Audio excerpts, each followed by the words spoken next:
Hello, what's up? What's up? The Gurung here. So I'm starting the stream right now and searching for the interesting video to watch. My title said that I have to watch the big drama right now. So let's see what I can find here right now. What kind of big drama is right now going on?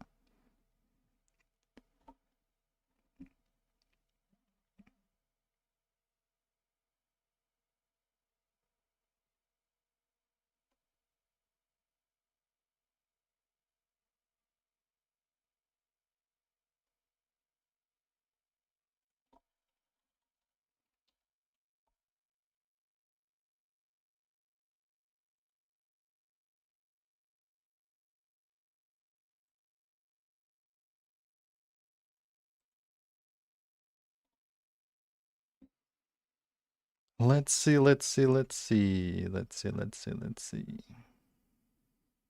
Okay, I will watch the Sensitive Society video about the Ethan's, I mean, not Ethan's, but the iDubbbz's Queen Lady and the Slave Master, I think, in the same persona. What karma I think I'm getting did sick with her, again. actually. Let's find out. I don't even remember her name, though. She's not that. I mean, she is quite memorable, but I just didn't. It didn't make enough effort to actually remember her name. So, and whenever, let's see. Back to a brand new video, and just very briefly, I want to say that if I sound a bit weird, right, if I sound a little off, no, I am Yeah, not going I should.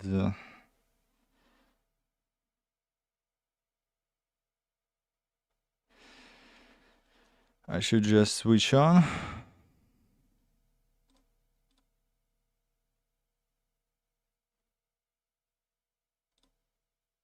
Delete some comments.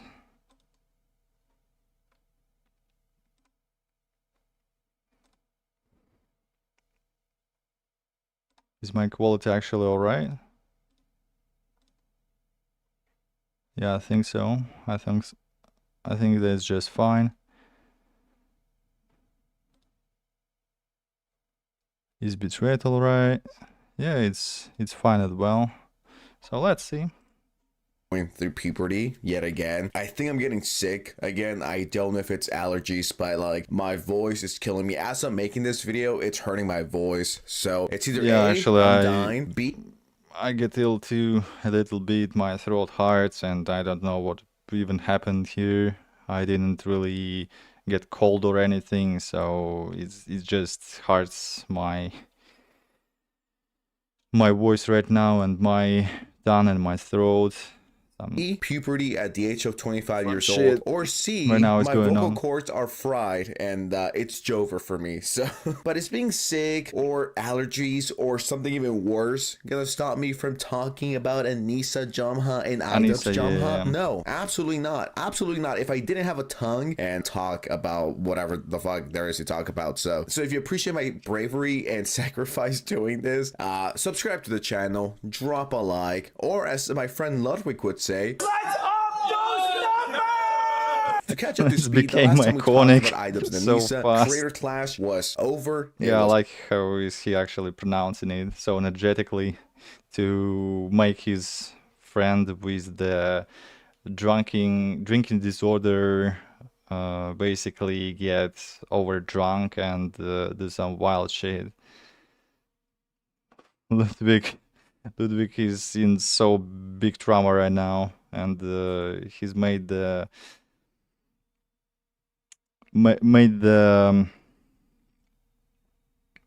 sorry statement and so on. So yeah,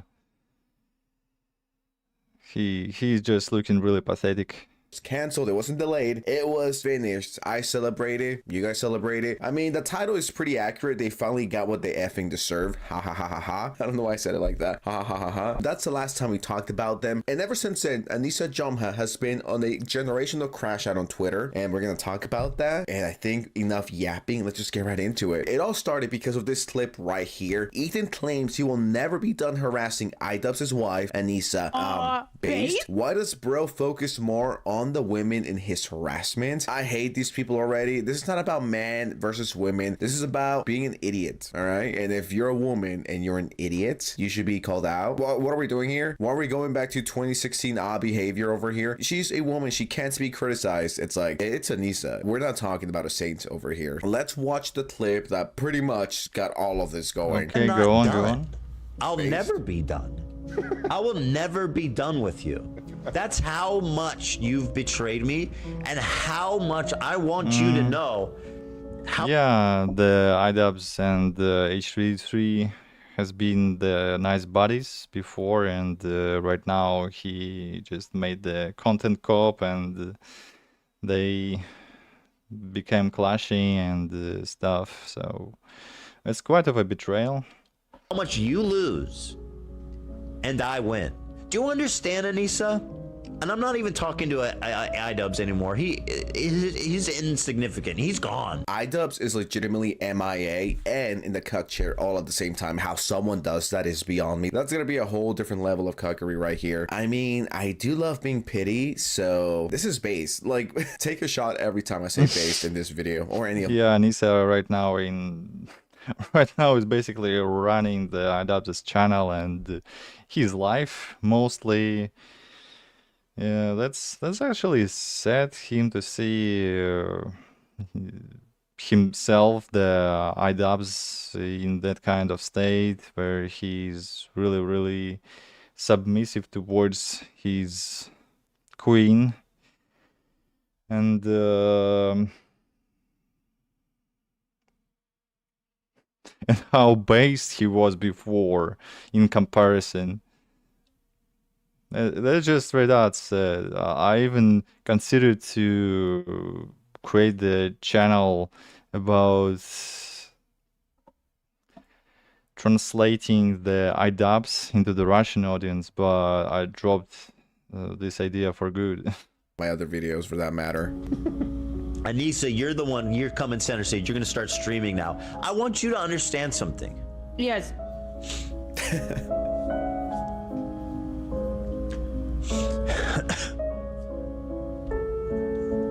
I am never gonna be done. Will he sue her for something? I'm not done. I hate that these people or certain people of the just the how it called,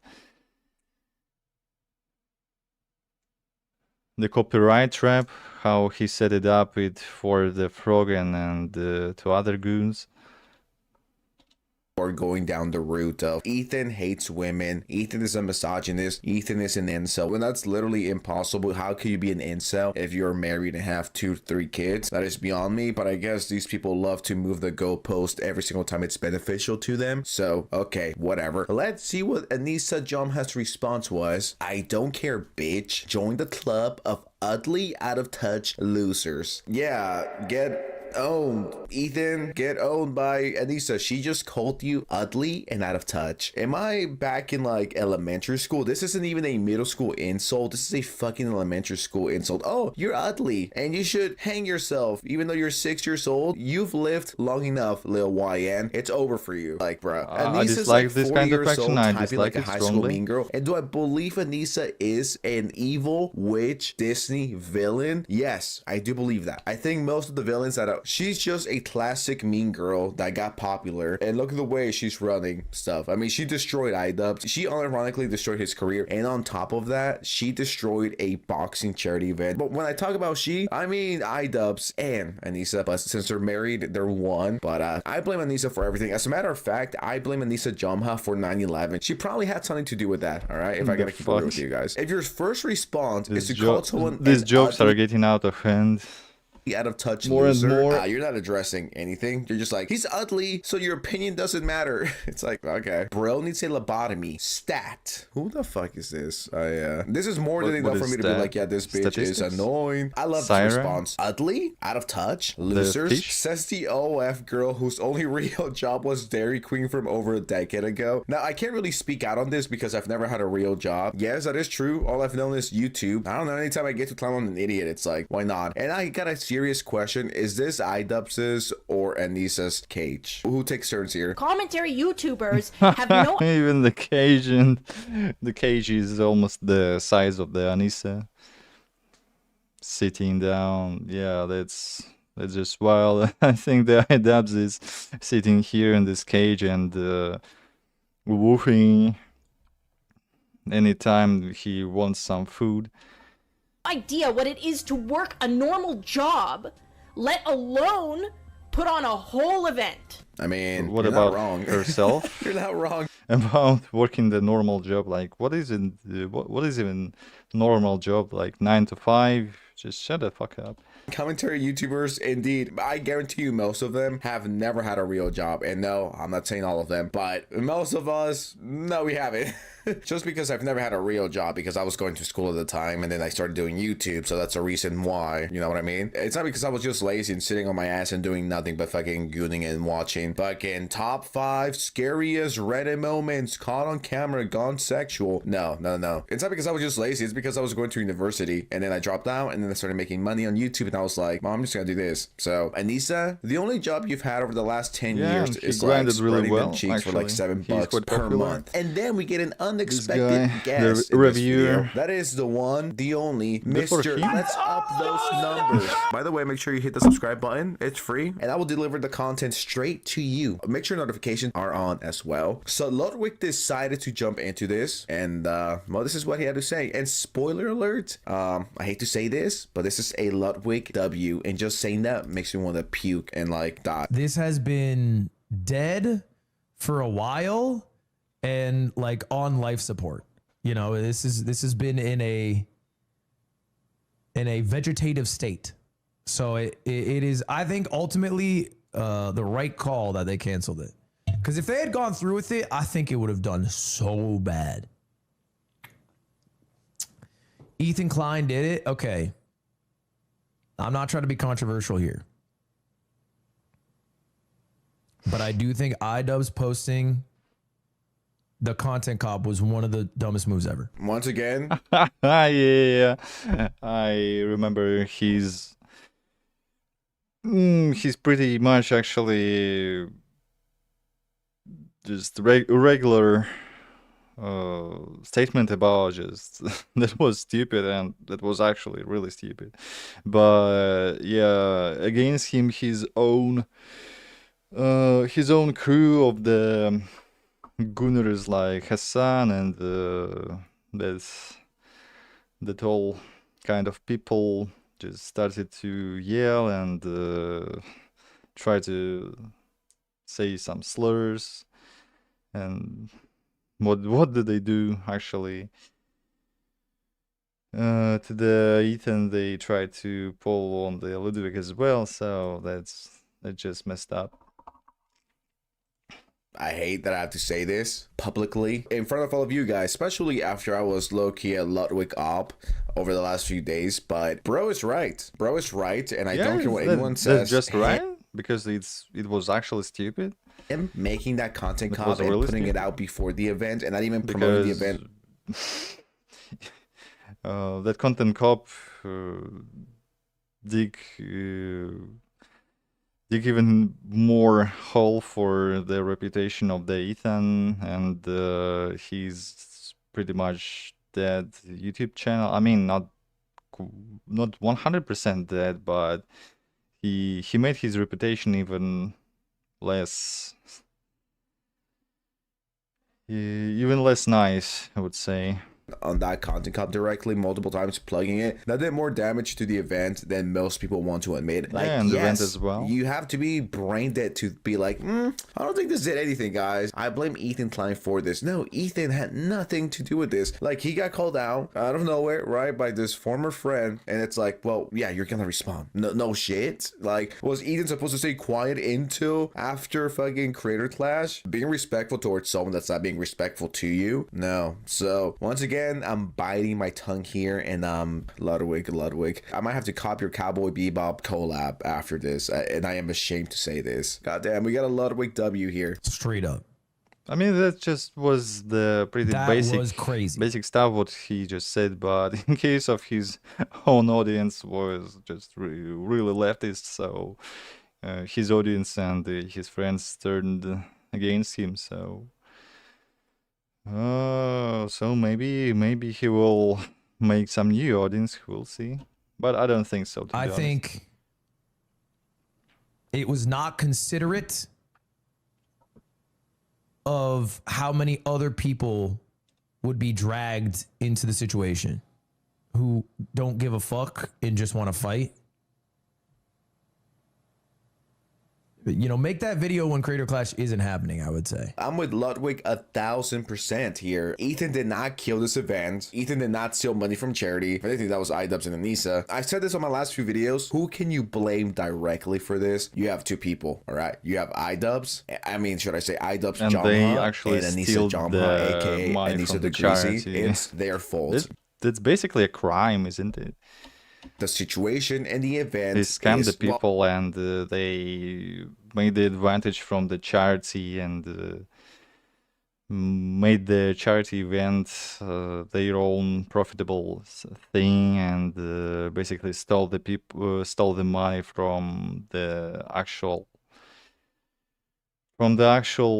purpose, what was the charity actually before. So oh, it's how fucked up it is right now, dude. It's done. It got canceled. So all of this BS of who did it. Was it Ethan? Was it the slop tubers? Was it Ludwig? Was it Hassan? It's like, no. You want to know who fucked over the event? iDubbbz and Anissa. That's who you could blame directly. That's who the charity should blame. That makes no sense to me. I think It did not. the people who donated the money on the charity should actually file a lawsuit about where did the money go actually, or the beneficiary of the charity, or even the organizers, some of the organizers who were involved in all of these charity events. Like some of the third parties should actually file a lawsuit against them just to make the situation less shady, and to make the charity actually workable. I helped the event whatsoever. It hurt the event.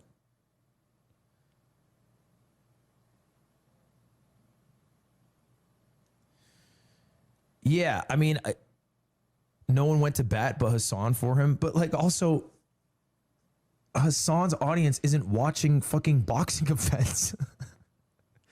What is that? That's not, I don't know. At some point, you have to realize you're operating a business, and I mean, you have to make the call. Like, what's more important, is the business or you know, making the videos you want to make, which is like your own call to make. But anyway, I'm kind of sad about it. I won't lie. If we were being real for a second, one of the main reasons why this event was fucking flopping was because the card sucked. This is not to like brag or anything, but I guarantee you, people like Pegasus, people like WestJet, people like Tectone, people like Nux, people like myself, people like Diesel Patches, and others alike, all of these guys, including myself, all right, I'm adding myself to this, all of these guys are like 80 to 90% more relevant than most people on the card. That's not to jerk myself off in front of all of you guys. That is just the truth, all right? So when you have full unknowns or people that were relevant like 60 years ago, it's like, well, yeah, no wonder no one's paying to see this shit, dude. And of course, you have the controversy. So the card was pretty much about the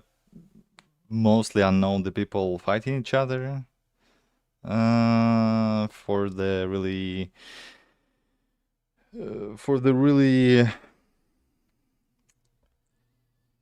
just this promoted event, I think the card should be at least with more or less known people. I think if the actually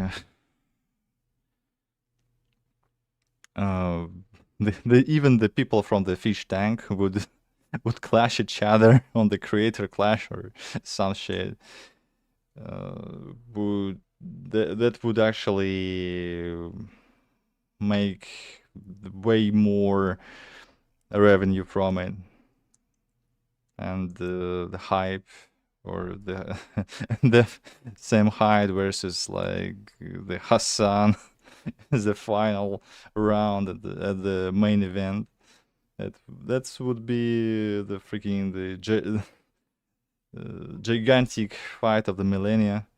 Of that extra thingy going on, but I truly do believe if this was a very, and I mean very solid card, a very solid event, it would have worked and it would have never had to be canceled. So once again, this falls on iDubbbz and Anissa, but I already said that like 3-4 times. So Anissa did respond to this and she says, okay, I'm just gonna come out and clear something up. EM will be happy I'm doing this, but I think we need some more transparency. Ticket sales were abysmal before the content cop. Promotion wasn't going how we hoped. Charity wasn't getting the numbers we wanted. Once again, correct me if I'm wrong, but I'm pretty sure Creator Clash didn't get plugged as hard on the original content cop, if at all. I know that I got promoted on the content deputy or whatever the fuck, but in the first content cop, the one with like 8 million views, it was either never mentioned or shown once. It's like, how are you guys so bad at promoting in events? If anything, a little something at the start, at the end, or in the middle would have been the best way to like build hype for this. You know what I mean? People that already hate Ethan are going to watch the event or show up to show support. So it was like super easy to take care of, dude. Actually, how empty was the arena when the creative clash actually happened? I think pretty much empty if the creative clash flopped. It continues. We were promised a lot of things. A lot of things didn't happen. I take responsibility for trying to do it again. We shouldn't have, but I think we made the best out of the situation. The charity got 225K, and a lot of that was due to the buzz around Hassan supporting the charity. Charity got money. The fighters got paid. Things didn't work out. The content cop wasn't some sudden turning point. The interest in creator clash was low. It's because you guys had really bad fighters, and that's not to blame anyone. Out of everyone in the card, the ones that were getting the most attention were definitely LA Beast and Harley. That was like, well, that was the main event for a reason. But besides that, name me another fight you guys wanted to see. Enough for you to justify flying and going to the event or paying like $25 to watch it live on your fucking screen. You know what I mean? The card wasn't good either. Okay. Plain Rock says deserved LMAO. Base and comment Plain Rock 124W over here. She continues, technically, to clarify, I'm saying Ian won't be happy to make it clear that this decision of making this public is my own and not his. I'm taking responsibility for this statement. Sorry for the poor wording. Where is iDubbbz in all of this? Is he still in the cuck chair? Why doesn't he say anything? That's the thing. Why doesn't iDubbbz speak up? Why does it have to be his wife? Like, dude, say something. Put a YouTube video out. I don't think he's even able from this point to say anything about the creator clash or just even his career, because it's our career. That's the Anissa's and iDubbbz's career, and mostly Anissa's. She just took over his channel and and his personality, but I already told it. iDubbbz did say something, but before we get into that one, I just want to keep reading more comments. Like, okay, you took responsibility for the event flopping. Woohoo. You know, good for you. But it's like, do I feel bad? Nah.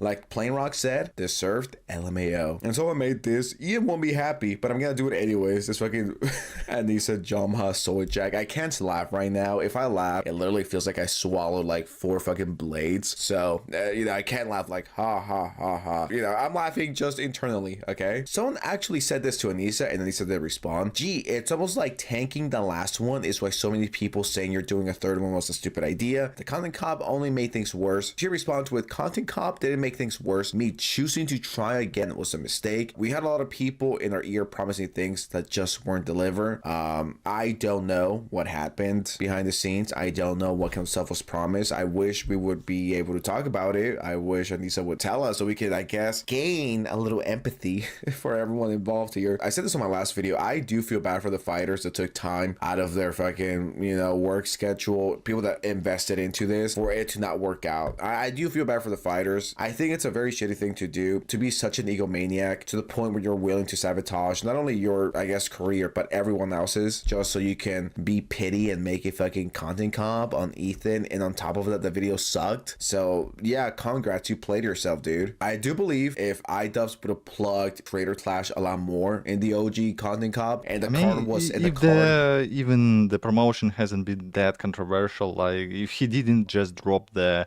whole content comp thing and didn't even dig the even more grave into his reputation, I think the Creator Clash thing would be doing even better than it is now. So yeah,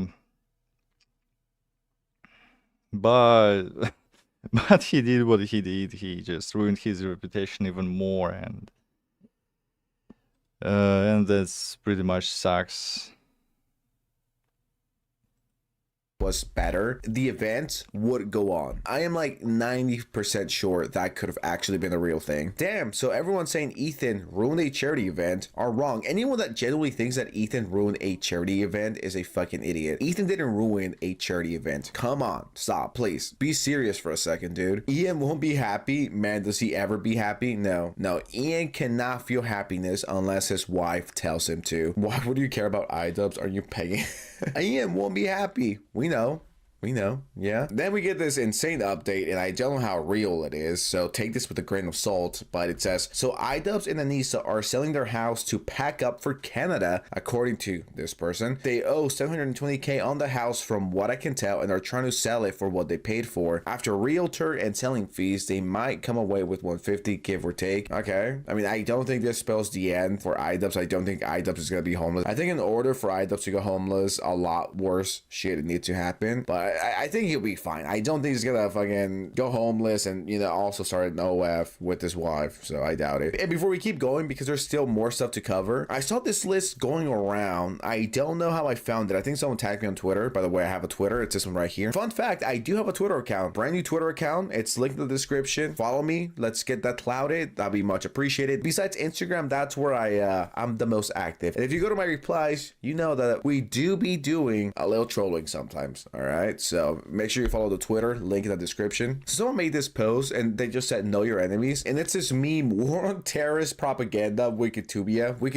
or Wikipedia. I don't know which one is which. It's the war between Ethan and his son. That's been going on since October 19, 2024 to the present. Now, why am I bringing this up? It's because they actually added me to the list and they thought of me. I found this absolutely hilarious. We get the commanders and leaders: Ethan Klein, Hassan Piker, Ela Klein, Denims, AB, Frogan, Destiny, Asmongold, Tectone, XQC, so Twitch streamers, and of course people from the H3 podcast and the ops. And I'm commanders and leaders. So okay, that's the war.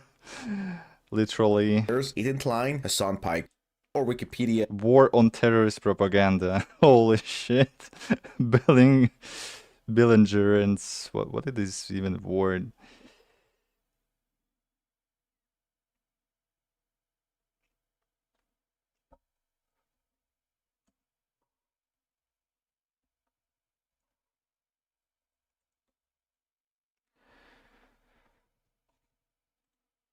Like, okay, H3, Hassan, iDubbbz, communists, anti-Twitch streamers. What is this even? Anti-Twitch streamers? Are they streaming on Kick or the anti-Twitch platform? Some dark mirror of Twitch or what? Community of YouTubers like Call, the community. Actually, sort of, I think.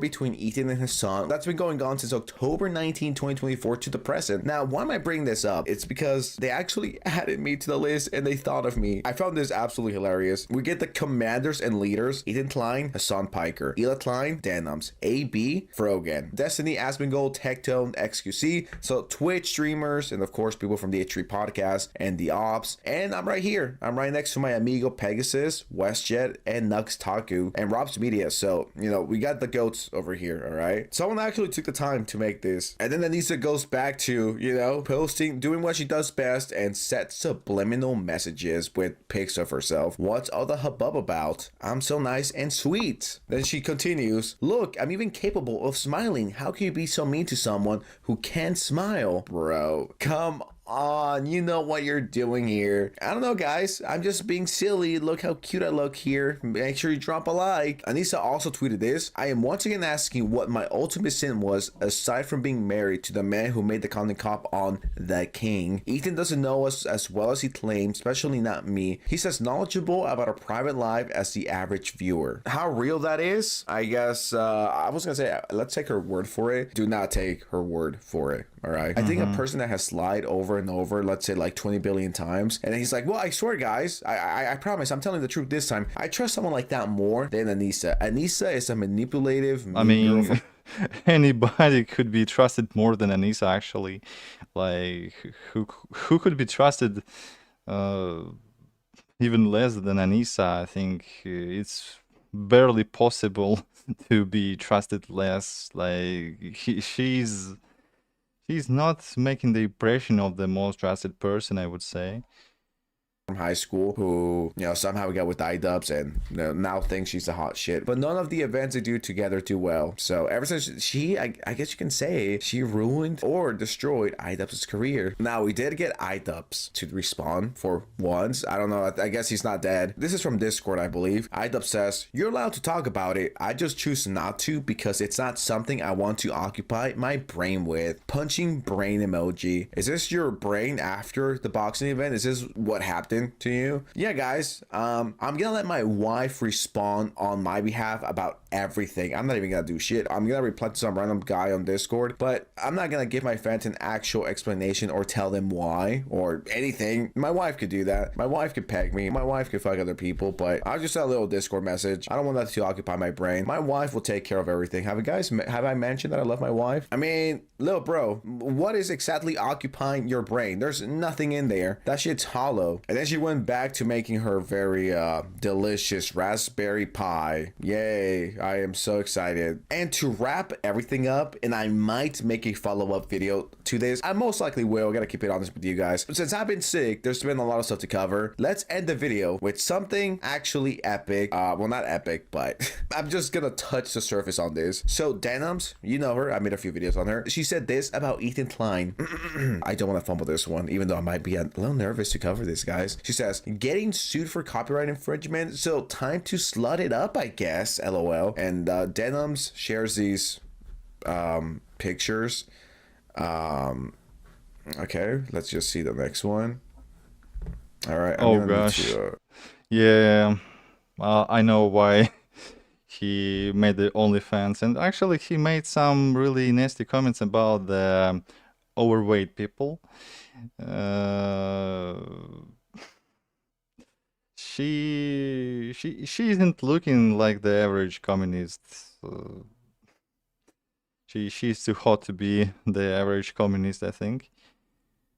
Yo, editor, can we take like a 2-minute break? Actually, just give me 30 seconds. He's pulling his cock out! Now, as everyone remembers here, she's currently getting sued for, you know, pretty much stealing content. I've talked about that. I'm sure you guys know about it as well. Then she continues, yes, it's a real page in the filing, by the way. And then lore. And of course, I, Sensitive Society, I had to respond to this 13 hours ago when I became aware of it. Because like I said, I've been offline. I haven't been doing too much. I've been just trying to get better. I responded with, I'm gooning to this right now. I think this is like the first thing I tweeted or I typed when I woke up. Denim's body count when she sees this.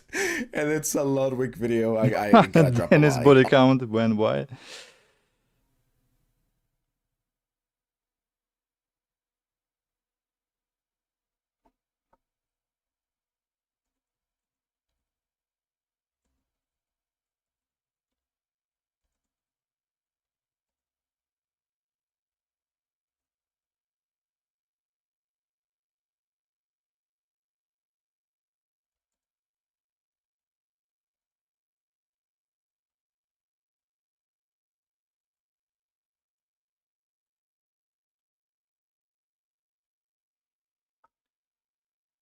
Okay, sorry, I was just a little bit interrupted.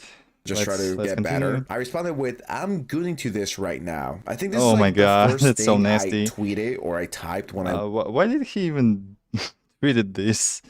Just to share that he's likes to goon on.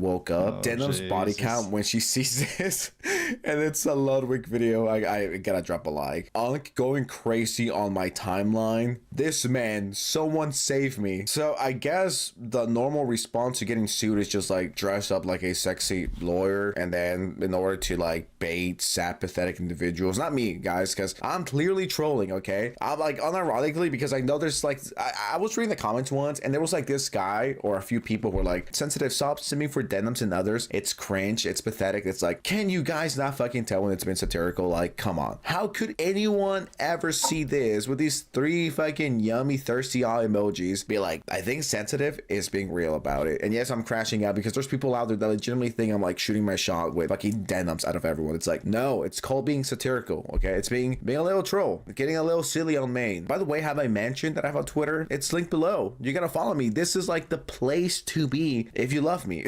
Okay, I think I'm going a bit insane with that one. I wouldn't push it that hard, but it would be much appreciated if you follow me on Twitter. That'd be great. Anyways, that's about all. That's all we got to cover, guys. I caught everyone up to speed. The Anissa crash out, the denims crash out, and hopefully it's just a matter of time before we get the Frogan crash out. I am very much looking forward to that. But with that said, thank you very much for watching. I appreciate you. And now I'm gonna go to bed because my throat is killing me. Yeah, I'm out. Bye.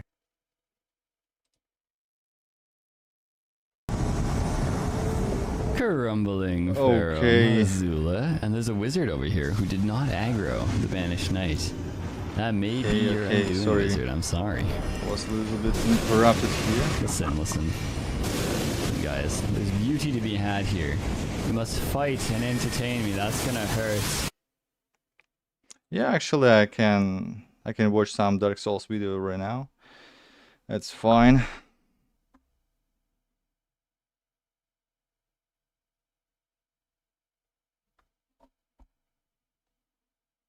Wizard gains are more dishonest. Crumbling Pharaoh Mazula, and there's a wizard over here who did not aggro the banished knight. Did it That may before be or your after the undoing, DLC? wizard. I'm sorry. Cannot understand here. Listen. Guys, there's beauty to be had here. You must fight and entertain me. That's gonna hurt. Not that much though, actually. I have my bro. I definitely want to try doing the L2 more here, but I need them to chill up for a second. Yo, good teamwork, Dragon. Honestly, that's hilarious. I mean, that's not a dragon. Banished Knight. Frostbite? I want to dodge Frostbite. Oh, he didn't go for the attack. Why are we trading partners? I guess, you know, I'd rather kill you than the wizard, to be honest, so it's fine. R2. Oh, good plan. Very good plan. You guys are trying to burst me from behind. Gotta respect it. No, my banished knight brother. Not a big deal. Star shower, though. That's not fun. You know, I am something of a wizard myself, so it depends on how you're going to treat me. Are you going to try to fogball me? I'm going to run to him just to bait the axe guy, and then we're going to L2 the axe guy. Boom. Oh god, the latency on the axe guy is very high. I'll tell you that much. I didn't notice No, it first. That's ruins. Makes sense. Really though. annoying spell in the PvP. Pot. Throw? Really Pot. hard to avoid it. Throw through the arch? Oh. Pot. Throw to the wizard? Ooh. Okay, yeah, L2? it's after the DLC. I think he's dead. Okay, let's watch something else for now.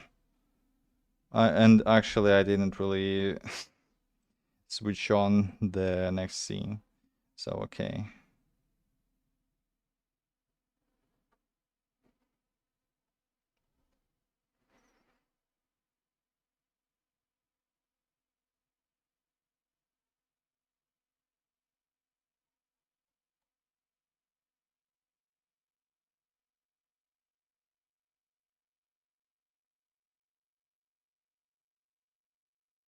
New DLC drop. Elden Ring Night Rain DLC, the new details. Elden Ring Night Rain. Wait. What kind of DLC is new after the Night Rain? Really? I thought there will be no more DLCs actually after the DLC before the Night Rain, and actually the Night Rain added some more stuff even to the game, but it's just the minor stuff like the Battle Royale, basically the element. DLC has just been confirmed.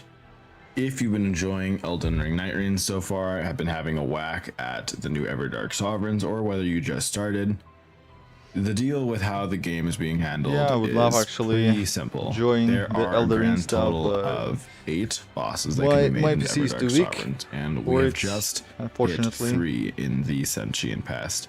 This is a great way of keeping the game's lifespan alive and providing new challenge to the players so that you don't stop playing. What is this However, thing? eventually we're going to run out of bosses. Holy so from shit. there, where does it go? Well, we're probably going to have a pretty big DLC for Elden Ring Night Rain. And as it has already been confirmed, here is what we know. But before I get into it, if you want to keep up with all things Elden Ring Night Rain, go ahead and press the subscribe button for me right now. Let's start with what we know, which is admittedly not a lot. But what we know is that there's going to be DLC. If you bought a non-standard copy of the game, you would know that there is going to be a DLC as is included in the descriptors, and I feel like they would have changed it if they weren't confident in Is that it date by now. freaking aim here? I'm going to answer to Really? the best of my ability when I have never seen the same before. and what we may be getting. That's The maybe director some touched on it a little. You can see here he says, aim for for future content we have the- already announced for the bow archers. DLC, which we are currently underway on developing. Interesting. The content for that will be focused on mainly new playable characters and new boss encounters. So New please playable look forward to characters? that. And then of course, I beyond like the that, we variety. can't say definitely right now, but we will be continuing to support the game with patches and updates, which is good news. According to Okay, what we see from okay. the player data and player Let's tendencies. see. So sticking tight to the game and watching for balance changes that need to be made, and generally supporting the game as we've done with our previous titles. So if you remember Elden Ring, there was always big things like new patch, new balance, and everyone made a big thing out of it. So hopefully we get some stuff like that. DLC from games released has said specifically Q4 2025. If you don't know what that means, if you go by the Japanese fiscal year here, it means that between January and March of 2026, like the end of the school year.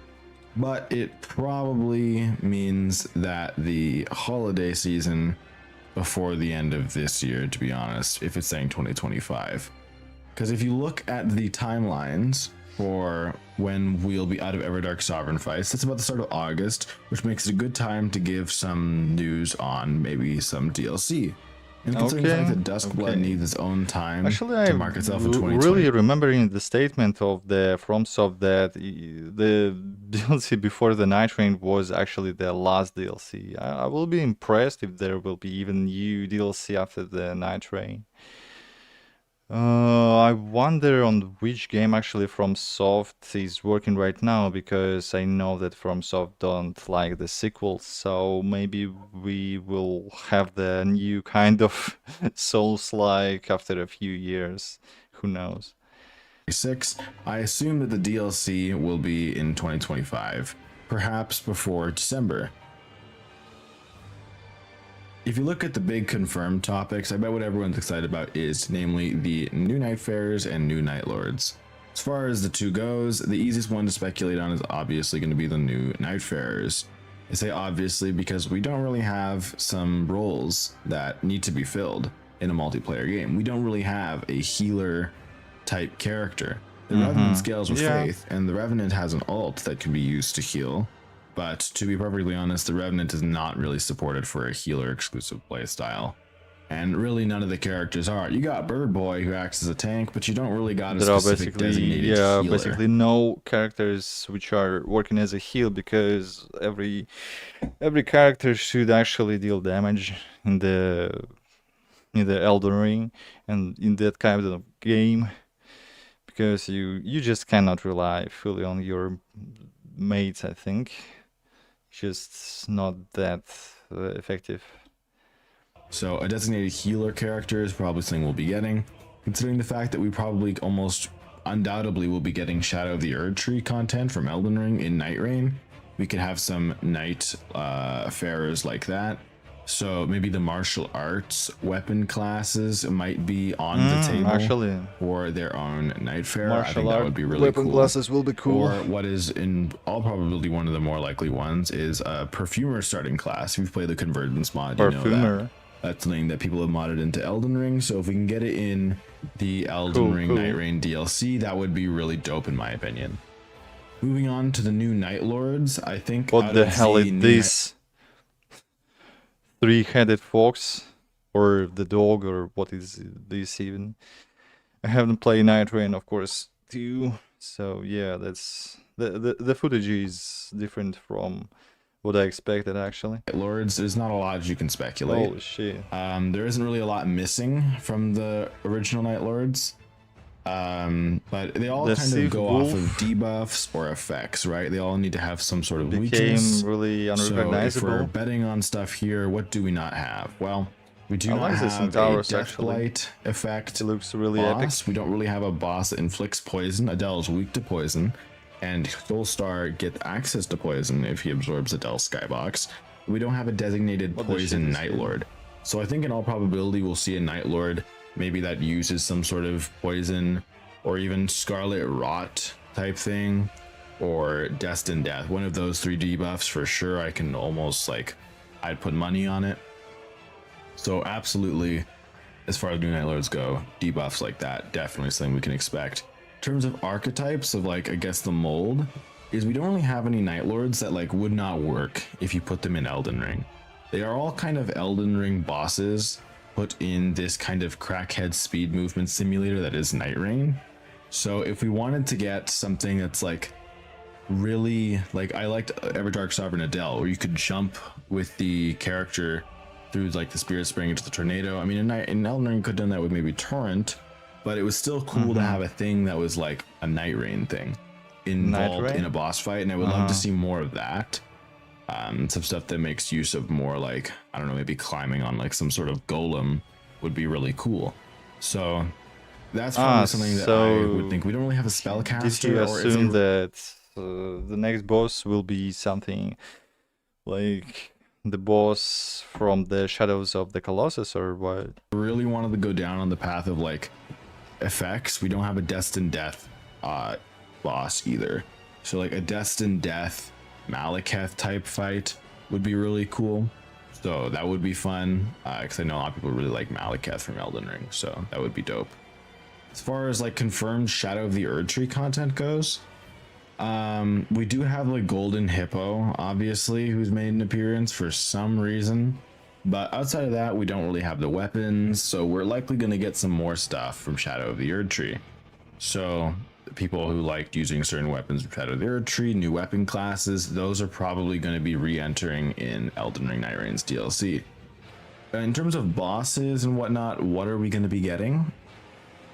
To be honest, I mean, I that's would all really- just the speculation. He doesn't even know about will it be the DLC or not, so it's the pointless discussion from my perspective right now.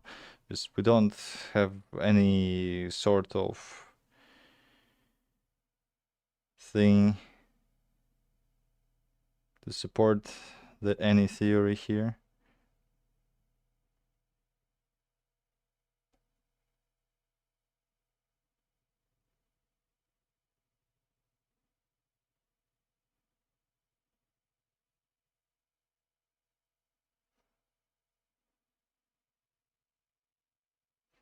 Okay, let's watch some scary video. I mean, about some scary In the stuff place where you feel this and mystery as well. They all disappeared after seeing this. Why? Question mark. What did they all see? safest, they something is watching disappeared you in after. plain sight. Faces appear in places where nothing should fit, heads drop down to stare at you from the ceiling, and figures are squeezed into spaces that no one should ever occupy. This episode will take you through 3 cases that will leave you double checking every nook and cranny around you in your home. I'm Josh Pinocchio. This is What Lurks Beneath. You won't want to miss this one. In February of 2022, Beth was walking out her bathroom in her house when something caught her eye. Just to the side of the bathroom door, there was a lamp. And while it was tall, it wasn't a very large lamp. It was actually quite narrow. But as she glanced at it on this day, she noticed that there was something different. It almost looked like there was something behind it. Now, to Beth, it looked like there was a figure standing behind the lamp, looking at her between it and the wall. But what was really strange about it was that she couldn't see all of it, and that was the mirror. Impossible. It didn't make sense. The lamp was so narrow that Beth should have been able to see much more of whatever this was, but no matter how hard she stared, she could only see about half of it, and that half included a face. Now, from what Beth could tell, it seemed to be a woman's face. From the and when she tried to describe it later, Beth said that the face seemed to have an intense or angry look, and it also had no eyebrows and long, stringy black hair. Right away, she jumped and she was frozen and never took her eyes off the face and its strange angle. Her mind was just racing to figure out what this could be, and the other half of this face was invisible, like it just wasn't there, or it was simply cut off. As for the rest of the body, she couldn't see that either. Was it simply a trick of the light? Even though she had cats, she was the only one in this house. Instinctively, Beth took a step back, and when she did, she momentarily looked away from this thing behind the lamp. It wasn't long, but it was long enough, because when she looked back, it was now gone. And she stood there for a moment, and she began to tell herself that, she's tired, she's saying things, that it had to have been a trick of the light or something. But she realized something out of the blurry vision or blurry something in her eyes, or maybe he had exactly something disruptive in her eye as well. So is that she was in a brightly lit room, so something had to have been back there, but there was simply no way that something could have possibly hidden behind that lamp. But all she could do was shrug and accept that whatever it was now gone. Now, for the next couple months, she pushed this strange event out of her mind. She tried to just rationalize it as nothing more than an illusion. But in May of that year, Beth was sitting in her living room with her partner, and they were watching a movie. All of a sudden, they hear this loud banging sound coming from somewhere in the home. It actually sounded like somebody was pounding on one of the interior doors. Beth has noticed that over the years. She's heard a lot of strange noises coming from this home, but she's always been able to write them off as just the house settling. But this time, the sound was just too loud to ignore. Initially, she thought it could have been the cats, but the noise was just way too loud for it to have come from them. And just in case she thought she was imagining things, her partner heard it too. So they paused the movie and they both sat there waiting to see if the banging would come back. But after a moment, there was no noise. And they kind of looked at each other and just shrugged, not really sure what it was. And maybe Beth suggested, that was one of the people with the ill intentions, just or the person who is sneaked up to their house and then lived in their house sneakily, like it was the case actually in one of the videos I watched before, when the girl, I think she was homeless or something, sneaked up through the house through the door to the house of the person and eaten the food from the fridge and lived pretty much okay. Maybe something fell. That had to be it, right? They both get up and they started going from room to room, just trying to figure out the source of the sound, but of course, they turned up empty. Everything was in its place. Even the cats were sleeping. Simply put, there was no explanation. But later on that evening, though, Beth's mind just kind of kept wandering back to that event that happened back in February, you know, where she saw the face, and she couldn't help but think that it or her or whatever it was had something to do with it. Now, even though it seemed ridiculous, the human mind does try to find patterns and connections even when they don't exist. In fact, a couple more months would pass with kind of interesting to watch all of this stuff about the mystics and the unnatural events, to just think what can happen. Even if I'm not fully believing in all of this, I'm just thinking right now, like, can this actually be somewhat true or not, or just imagining all of these occasions going, and it's triggering my imagination, and it's kind of fun to think about such stuff, but of course you shouldn't believe in these fully 100%. And this guy even didn't say the source, and I don't think that he even left the source of the stories in the description as well.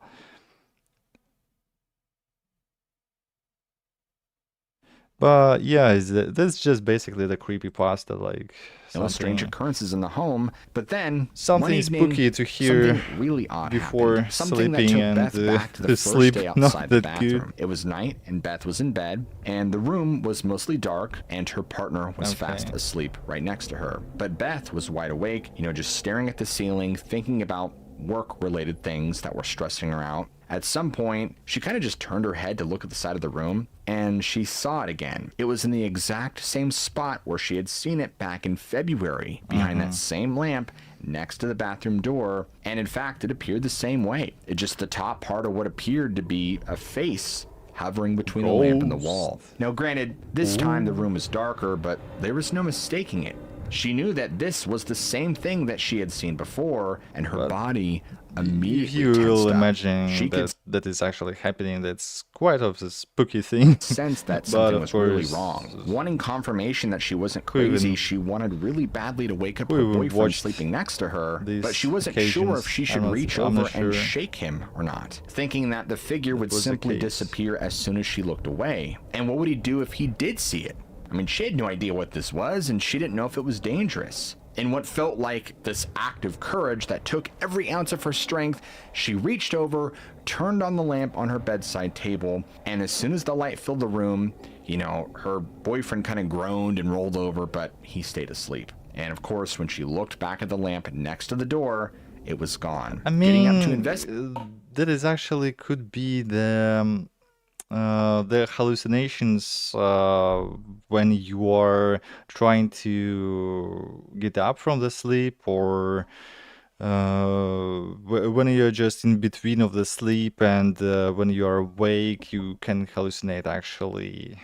I don't know how actually that is called exactly, but I know that is the thing that exists. So it could be that thing, but if the hallucination is repeating itself, then it's questionable. Beth got out of bed, turned on all the lights, checked the entire house.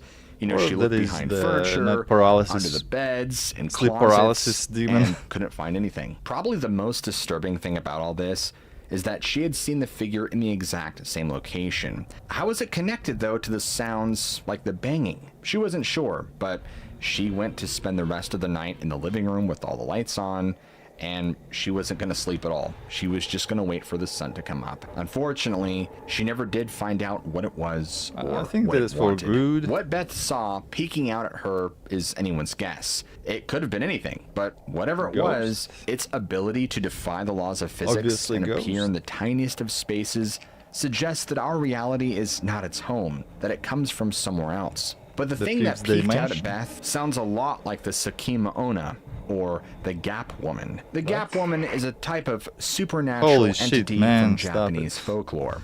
Some say she is just an urban legend. Others claim that she is one of the several yokai beings from Japanese mythology.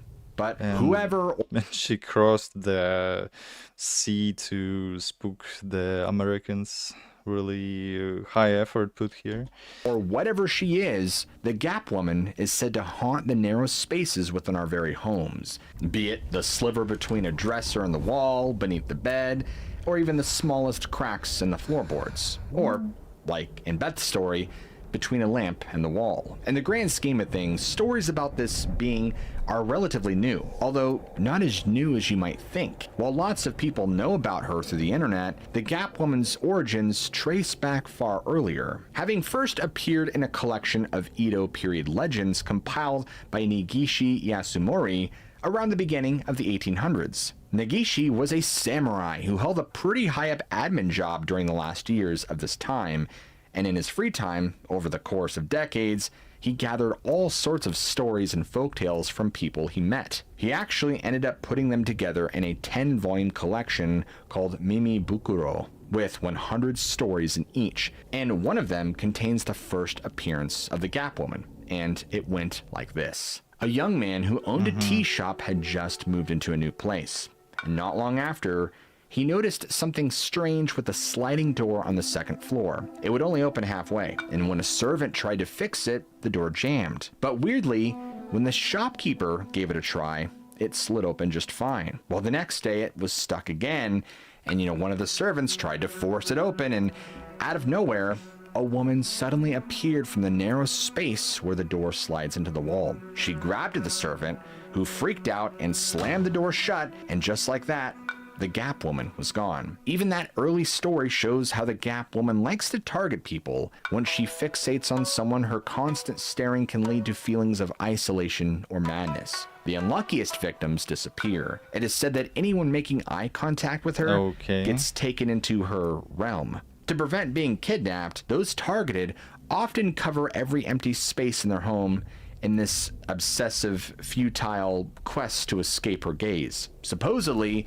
there's even a male variation, Tsukima Otoko, the Gap Man, who similarly likes to trap people through crevices of their homes. In fact, a more recent story shows how the Gap Woman appears nowadays in Japan. A few years ago, a 25-year-old man named Haruki moved into a small house in the historic city of Kyoto, Japan. Haruki had just landed a new job at a tech company, and this house, which was surprisingly affordable given its location, was perfect for this new chapter in his life. The house was fairly old, but it had recently been renovated, and it had 2 bedrooms, a kitchen, and a pretty modest living area.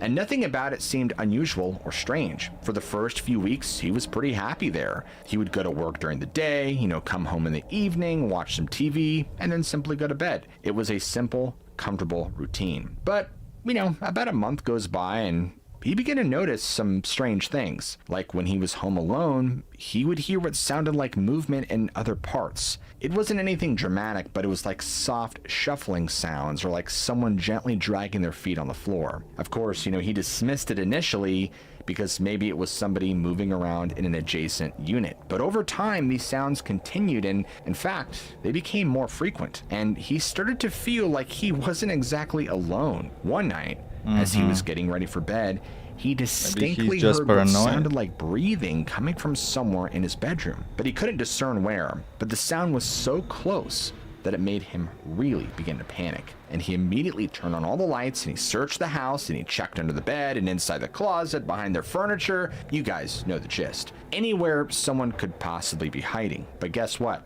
He found nothing. Surprise. He went to bed with no problems, but it was the first thought that entered his mind when he woke up. The next day at work, he couldn't even concentrate, and it was then that he devised his plan. When he got home from work that evening, instead of his usual routine, he decided to conduct another thorough search.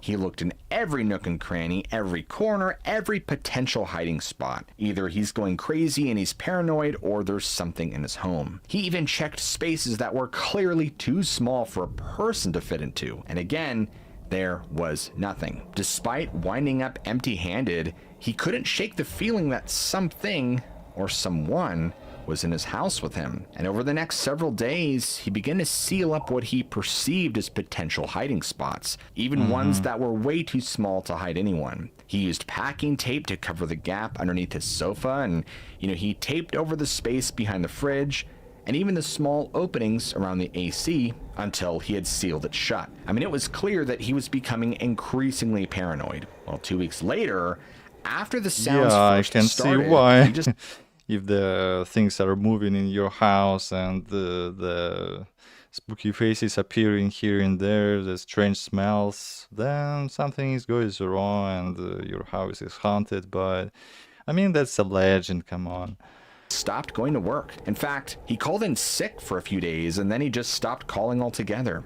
He was too afraid to leave his house because he was convinced that whatever was hiding there would reveal itself if he wasn't there to monitor it. Guys, is it just me or does this sound like some sort of modern psychological thriller? Well, instead, he stayed home, barely sleeping, constantly on edge, waiting for something to happen. Now, Haruki even stopped going outside entirely. He had food delivered, left at his door, which, he would Okay. quickly grab before locking himself back inside. His windows remained shut and covered with blinds or curtains at all times, and gosh, he just began losing it. After he had been absent from work for over a week with no communication, his colleagues started to worry. They tried calling him multiple times, but, he never answered. So a few of them decided that they should perform a wellness check. Well, they arrived and they were immediately concerned. The outside looked neglected. I mean, there were several days worth of newspaper piled up at the door and the plants on a small porch were wilting. When they knocked, nobody answered. They knocked again and called out his name, but there was nothing. They were probably convinced that he had died in there. One of the men, named Takashi,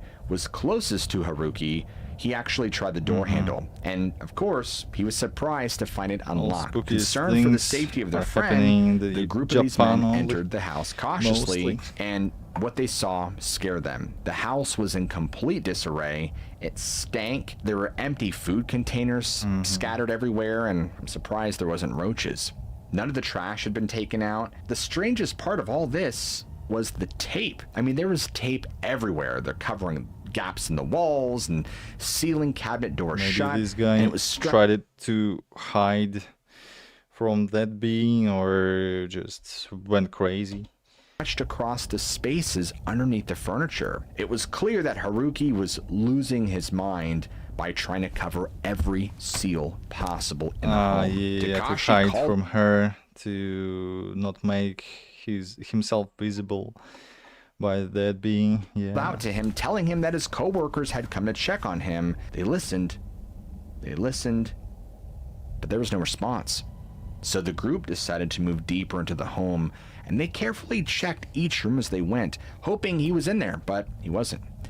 So when they at last reached the bedroom, they found him. He was lying on the floor in the corner of the room, his back against the wall, and he looked terrible. His hair was a mess. He had clearly lost weight from not really eating, and his eyes just had dark circles under them because he hadn't slept well in days. All four of these men were convinced he was really sick or dying, but Haruki was just completely terrified, and he looked at his coworkers and that he was gravely concerned for their safety and explained to them that now that they're here, she's not going to let them leave. Of course, they had no idea what he was talking about. Who wouldn't let them leave? The house was empty. But in his crazed stupor, he slowly raised his hand and pointed to a corner of the room, completely trembling, and he explained to them that she was there. Between the dresser and the wall, she was there, that she'd always been there. When the four men had looked, on the other side of the room was a small dresser pressed against the wall. And between the dresser and the wall was a slight gap, a very narrow space.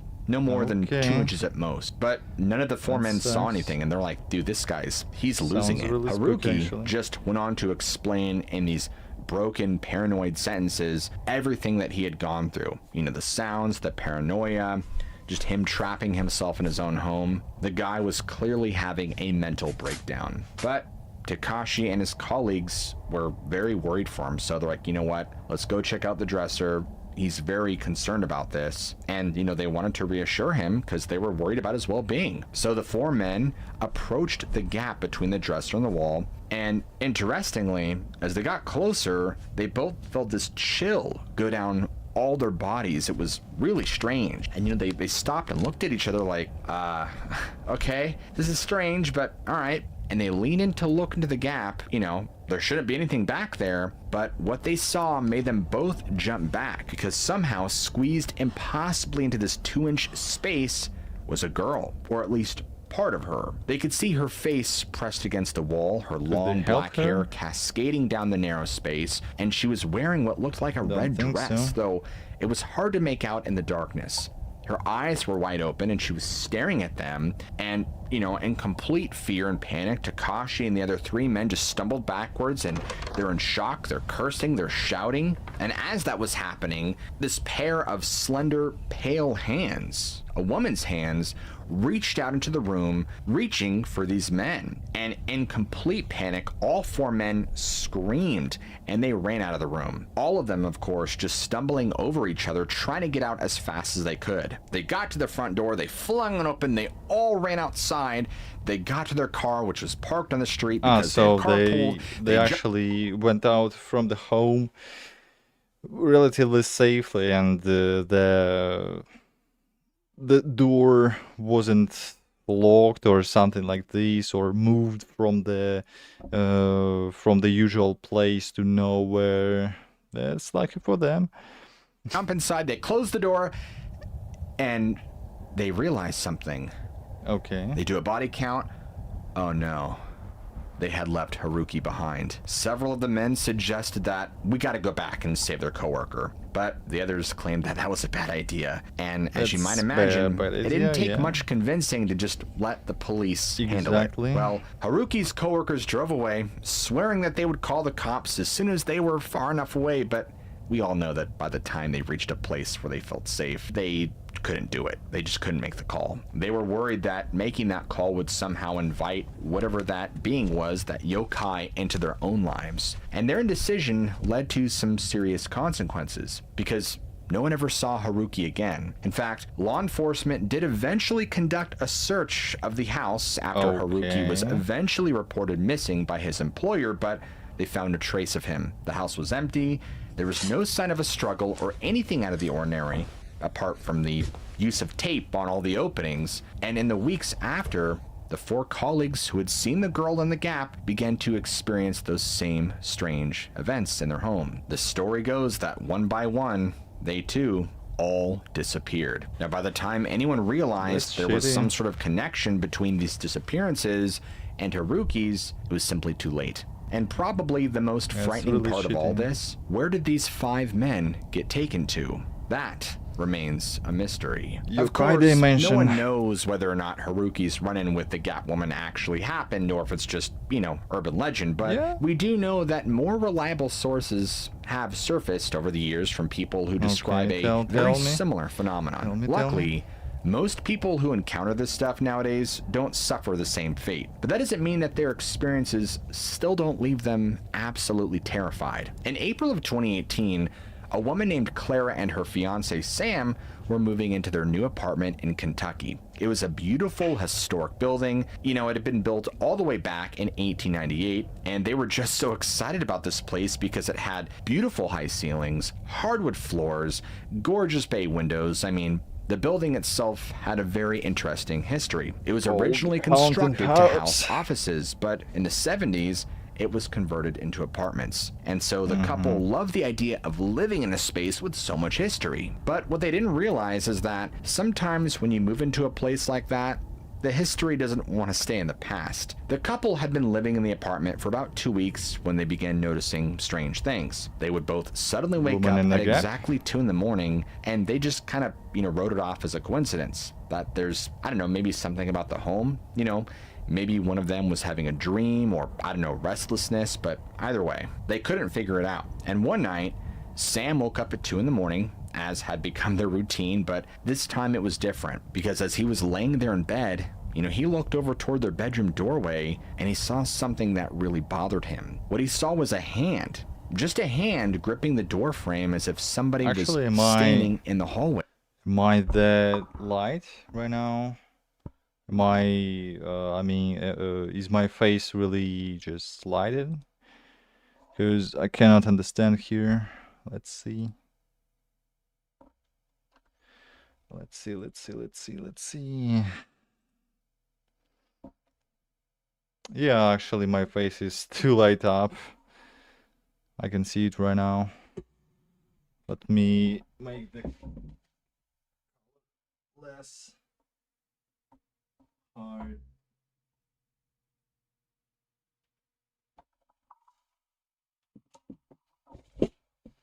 Is it better?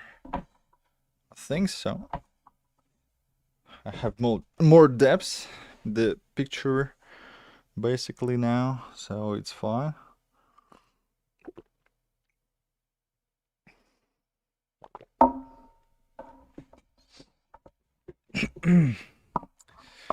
So it seems fine. Yep.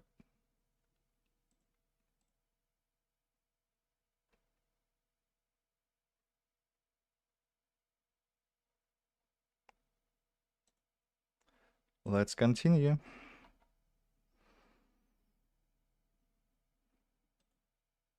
Peeking into the room, and this hand Welcome was to the so stream. pale that it almost seemed to glow in the darkness. Immediately panicked, he sat up in bed and called out, asking who was there. This, of course, woke Clara up, but by the time she was alert, the hand had vanished. Sam explained to her what he had seen, and they immediately got up to check the apartment. They went room by room, turning on all the lights, checking closets, looking under furniture, but, there was nothing there. The front door was still locked with the deadbolt secured, and all the windows were closed. Folks, there was simply no way anyone could have gotten in. They eventually just convinced themselves that it must have been some kind of half dream, maybe some sort of hallucination, which is something that can happen when, you're between being awake and being asleep. But either way, neither of them really waking and being believed asleep, that can happen, and indeed, that's actually a thing.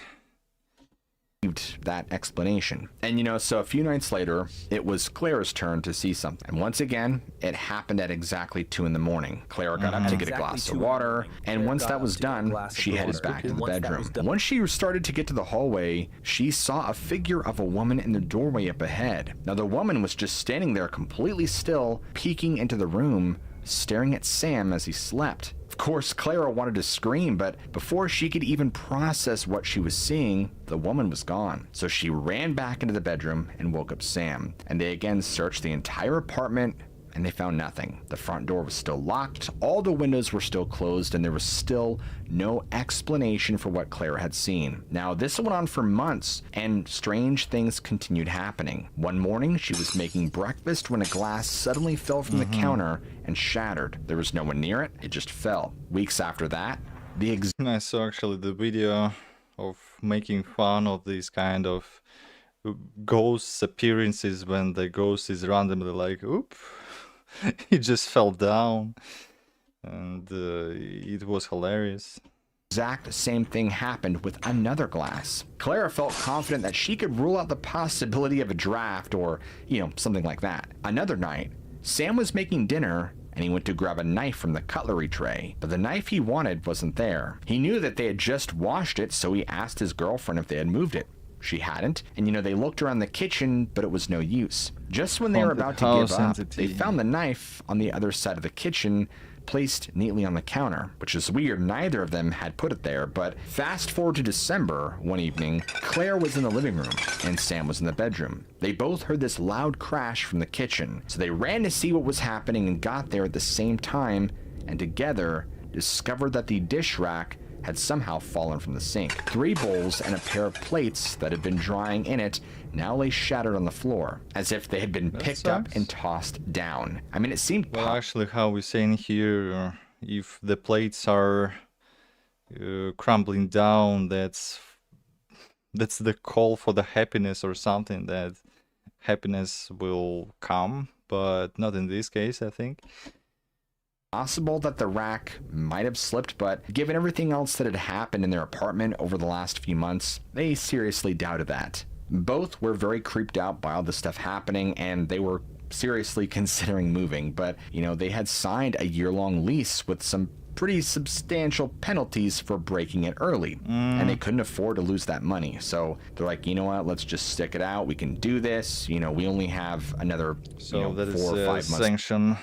If they will break it up early, yeah, that should suck. To not have to be able to just leave the apartment, which they not like. That should be a trial period, at least like for a month, to try out the apartment, but probably for the owner it will be not the best choice actually to let this happen. So it is what it is.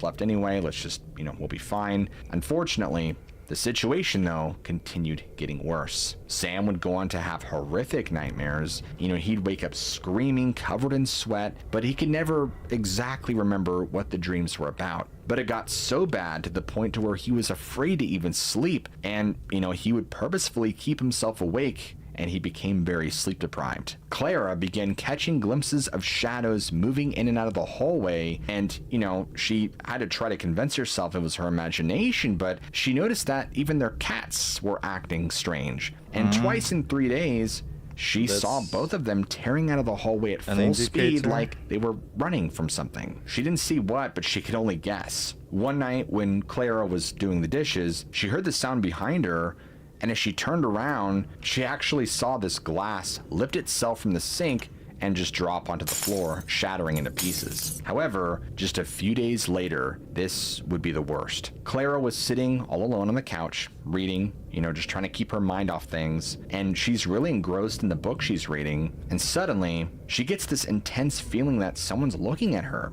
She keeps her eyes locked on the page because she doesn't want to acknowledge it, she doesn't want to look up. Without moving her head too much, she allows her eyes to kind of drift up in the direction of the hallway. There, in the door frame, is a woman's head. What Clara sees is just a head, no body, dark hair, and pale skin. That sounds really, and it is really tilted spooky, sideways, when you like think peeking about it. over the edge of the door frame. But the most disturbing thing is that it isn't looking into the room at head height. This face is looking at Clara from the very top of the doorway. Man, higher stop up than this. any head should ever be. AI And for a things. brief, terrifying moment, the woman's eyes and Clara's eyes meet, and the face seems to look just as surprised as she is, like it didn't expect to be seen. Completely overcome with fear, the head lifts up and to the right, like a very tall person is standing up straight, and then it's just gone. No sign that it has ever been there.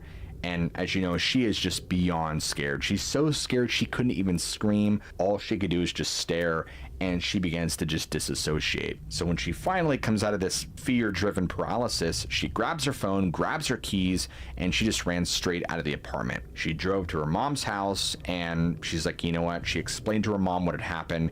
She's like, I need to stay here for several days. I'm just too scared to come home. Sam, of course, didn't want to be there alone either, and he went to go stay with a friend. And unfortunately, they both knew they couldn't go back there, and, they would just have to just leave it be for a while. They didn't know who or what was there, but it wasn't something they wanted to live with. Eventually, they did go back. That was in the apartment. That wasn't in the house itself. That was like one of the floors of the bigger house. So I wonder what the other people on the other floors were doing. The house itself was pretty much old, and what happened with the other renters or the owners, that's sketchy. Only during the daytime, and they never spent the night there after that. At this point, they could really care less about the contract, and so her and Sam immediately started looking for a new place to live, and they were willing to pay the least penalties if it meant getting them out of there. No matter how beautiful or historic a place might be, it's just not worth staying if you're sharing it with something that doesn't want you there. And because you guys made it this far, I want you to all comment below, Next video mind right the now. gap. As I wrote in the description, I mean, today will be a drama, so I will play some more drama videos right now to react on them. So let's see.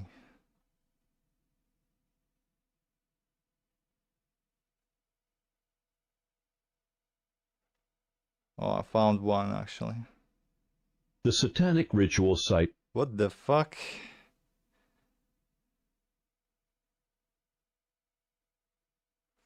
Okay, that's kind of a drama, I think.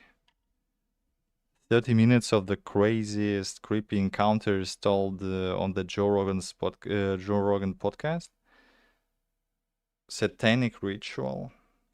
And creepy doll. I've found vehicles that were used in Okay. crimes dumped out there. I've found dogs from dog fights that were dumped out there. I've found animals that have just been dumped. I've found very intricate and mind-blowing satanic rituals and sacrifices out there. What? Oh yeah. Oh yeah. So I was, which I found different stuff before. You know, I'll find maybe where someone was doing some voodoo, some Santeria, sacrificed a chicken, whatever. All that's like kind of normal out there. That's not that crazy. Sacrifice of But the chicken what is I normal. found this night was very crazy. documented. Yeah, the Okay. police came and investigated it. It made the news. I And hope there wasn't the human sacrifices actually. that's the facility I was hunting. creepy. It's actually an abandoned space rocket facility from the Cold War, where they were developing and testing space rockets. I was out there, you know, hunting these snakes, and this facility is you need special access. I was given special access by the state of Florida to remove pythons from out there.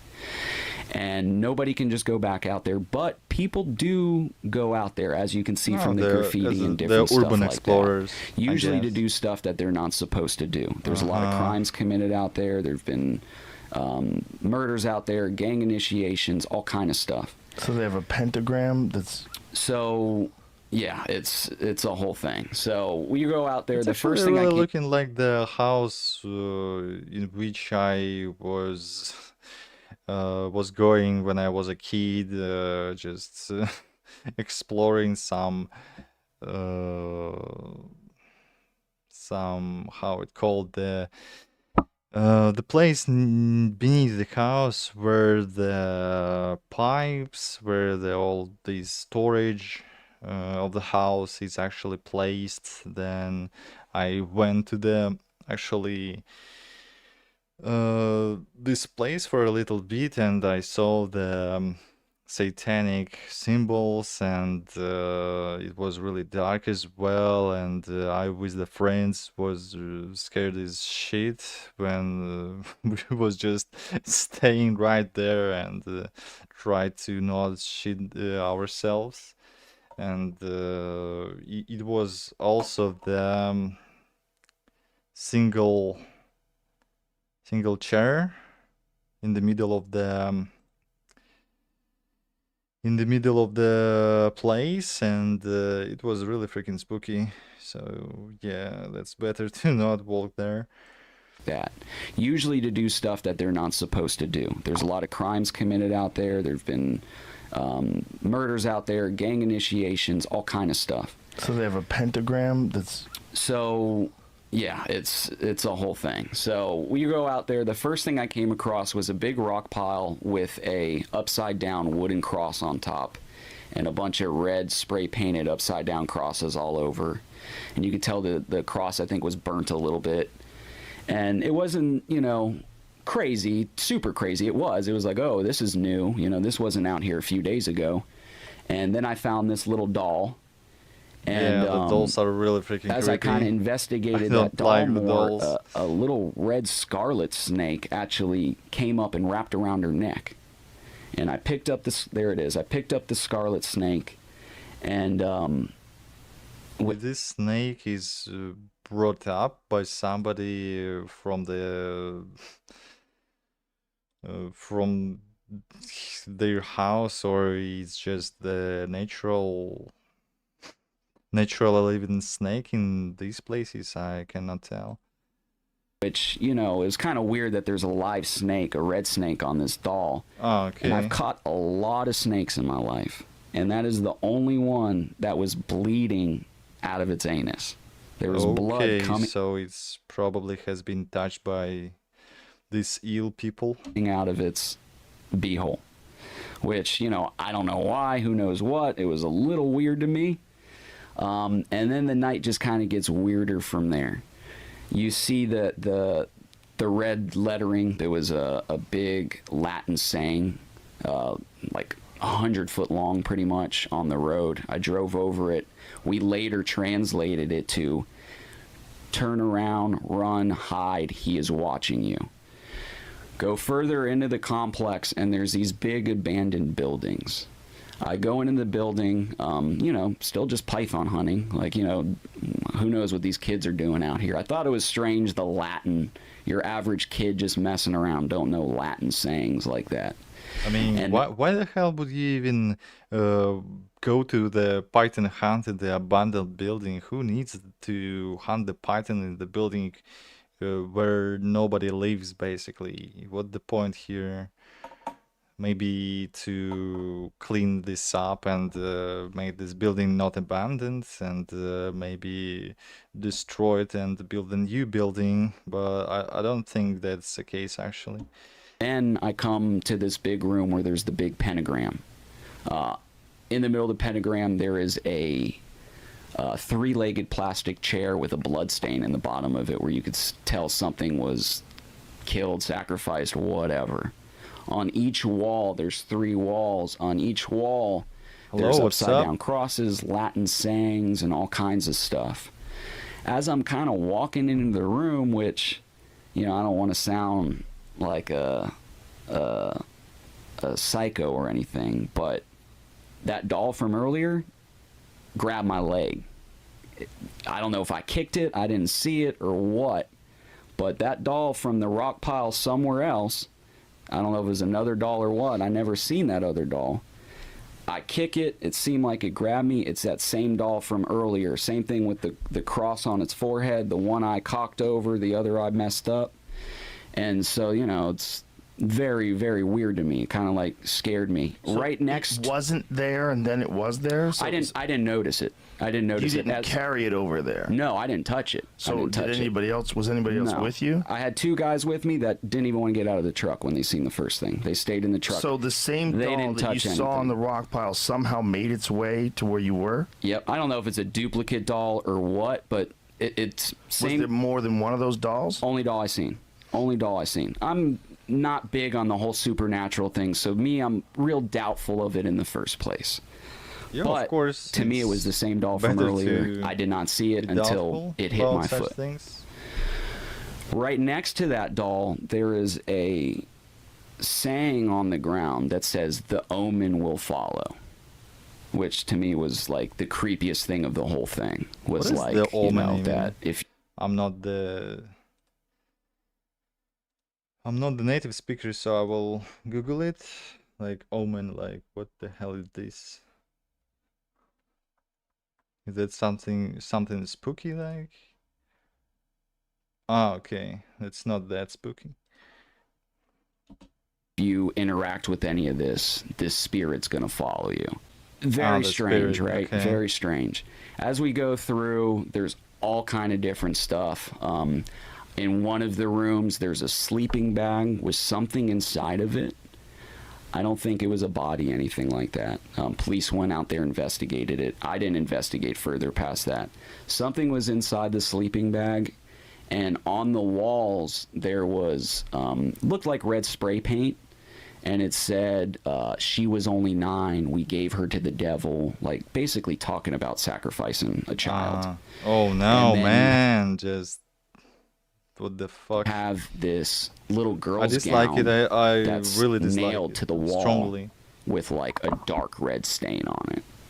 Oh Jesus! Yeah. And what was I the hope investigation? That's just the bullshit thing, and I think that's just wasn't the case here. Just I really hope so, because it sounds too dark, to be honest.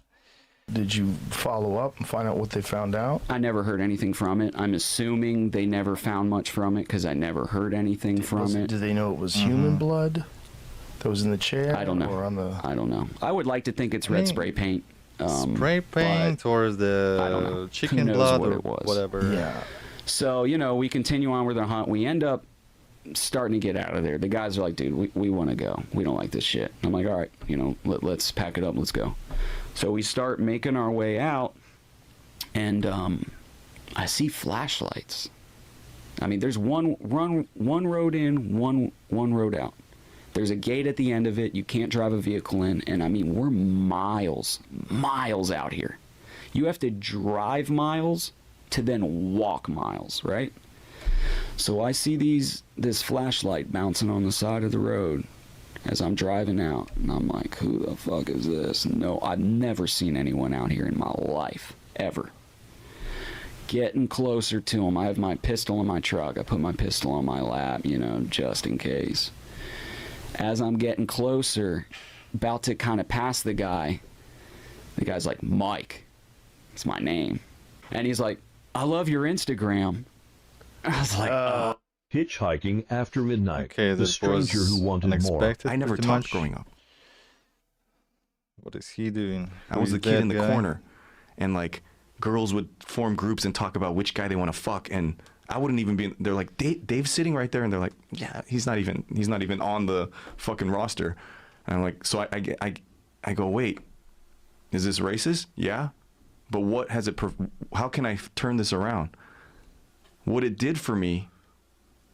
The Asian superpower is, if you're not seen and you're not heard and we're seen as non-threatening, I can go anywhere. I can go anywhere and people open up to me. I've been to the Congo. I've been to third world countries. I've been to every fucking state in America. I might be the most American person. Like, I've been to every fucking state. I've hitchhiked from the time I was 15 to every fucking state, every country.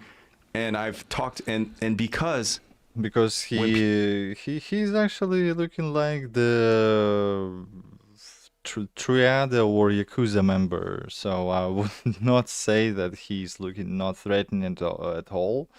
But I mean, the Asians usually, I mean, the Southeast Asians are usually not doing too much wild stuff abroad. So yeah, that's explainable. People see, oh, that guy's Chinese. He's like Jackie Chan, or he's whatever they think. They don't think that I'm gonna do anything or say anything or I'm gonna pose any threat. So they just open up and they say the most. That's cool. I don't know. Like when I started hitchhiking, people said no one's gonna pick you up, right? Like 60s, 70s, everyone hitchhiked, and then something weird happened in the 80s where like you're gonna get raped, kidnapped, murdered, you know. But I go, I don't think so. I think if I put my thumb out and ask for help, someone's going to give it to me. And with that, I got to see the world for free. I got to go everywhere. And that's brave. That's really brave. What the fuck is this? It's a Russian card. I mean, map. Lesogorsky, Svetogorsk. What is this? Prudy? That's a weird ass stock video for free. I got to go everywhere, and much like what happened was I would sit shotgun and I'm getting these free rides, and two things would happen. Either the driver has a long drive and they want someone to talk to, or they want me to talk to them, and something would happen. And like, I'm in the car right now with a complete stranger. Anything could happen, and the first hour is always small talk. How long you been on the road? What you do? You know, it's all that kind of stuff. Something switches when they know the ride's about, like I'm about to get out or whatever. I'm never going to see this guy again. I'm never going to see this guy again. So now we've been talking about news, sports, and weather for an hour. Last 10 minutes, I fucked my sister when I was 12. Whoa. Everything comes out. So I've heard, think about how many rides I've hitchhiked. How old was he? He was 12. How old was his sister? I don't know. It was 8. I mean, everything. Drugs, incest. You know, I killed somebody. Like murder. A guy told murder you? confessions. I've heard the most insane. Hold one at a time. Murder confession. I don't know if I should retell. Was it in the U.S. in the suburbs? A guy confessed to me that he was thinking of raping me when I stayed at his house. That turned really freaking spooky right now. What the fuck? Holy shit. I didn't expect this even. Oh, Jesus. You stayed at his house? You didn't just hitchhike, you hitch-housed? I was in the deep south. I was in the deep south. It was like I was trying to hitchhike from LA to New York City. I was with my friend Brian. Same thing. No one's gonna pick up the autostop, or how it called. That kind of travel is really dangerous, could be, because you don't know the people who will pick you up from the road, from the side of the road, or just you don't know with who will you actually collab, or he said that the guy confessed that the guy wanted to air himself. So yeah, that's really fucked up. Fucking dudes. And John Wayne picks us up, cowboy guy. 10-gallon hat, you know. Damn, you boys look, hot out there. Get in the car. And he's telling us about shrimp po' boys, and he works on a offshore oil rig, and it's 2 weeks on, 2 weeks off, and it's just 2 weeks off right now. So he's like, "Where are you guys headed?" And we're like, "We're just trying to get to New York." New York? What you want to go there for? A bunch of queers out there. I don't know. We want to check it out. You guys want to stay at my house tonight? Like, this guy looks like grandpa. Just cowboy boots, cowboy hat, just big gut. Like, he's a dude. Right. Yeah, I'm young. I'm 17 or 18 at this time. We get to his house in this is what I'm talking about. It's a tiny town in Wait. I gotta go to the toilet right now. Stay tuned.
Okay, let's continue.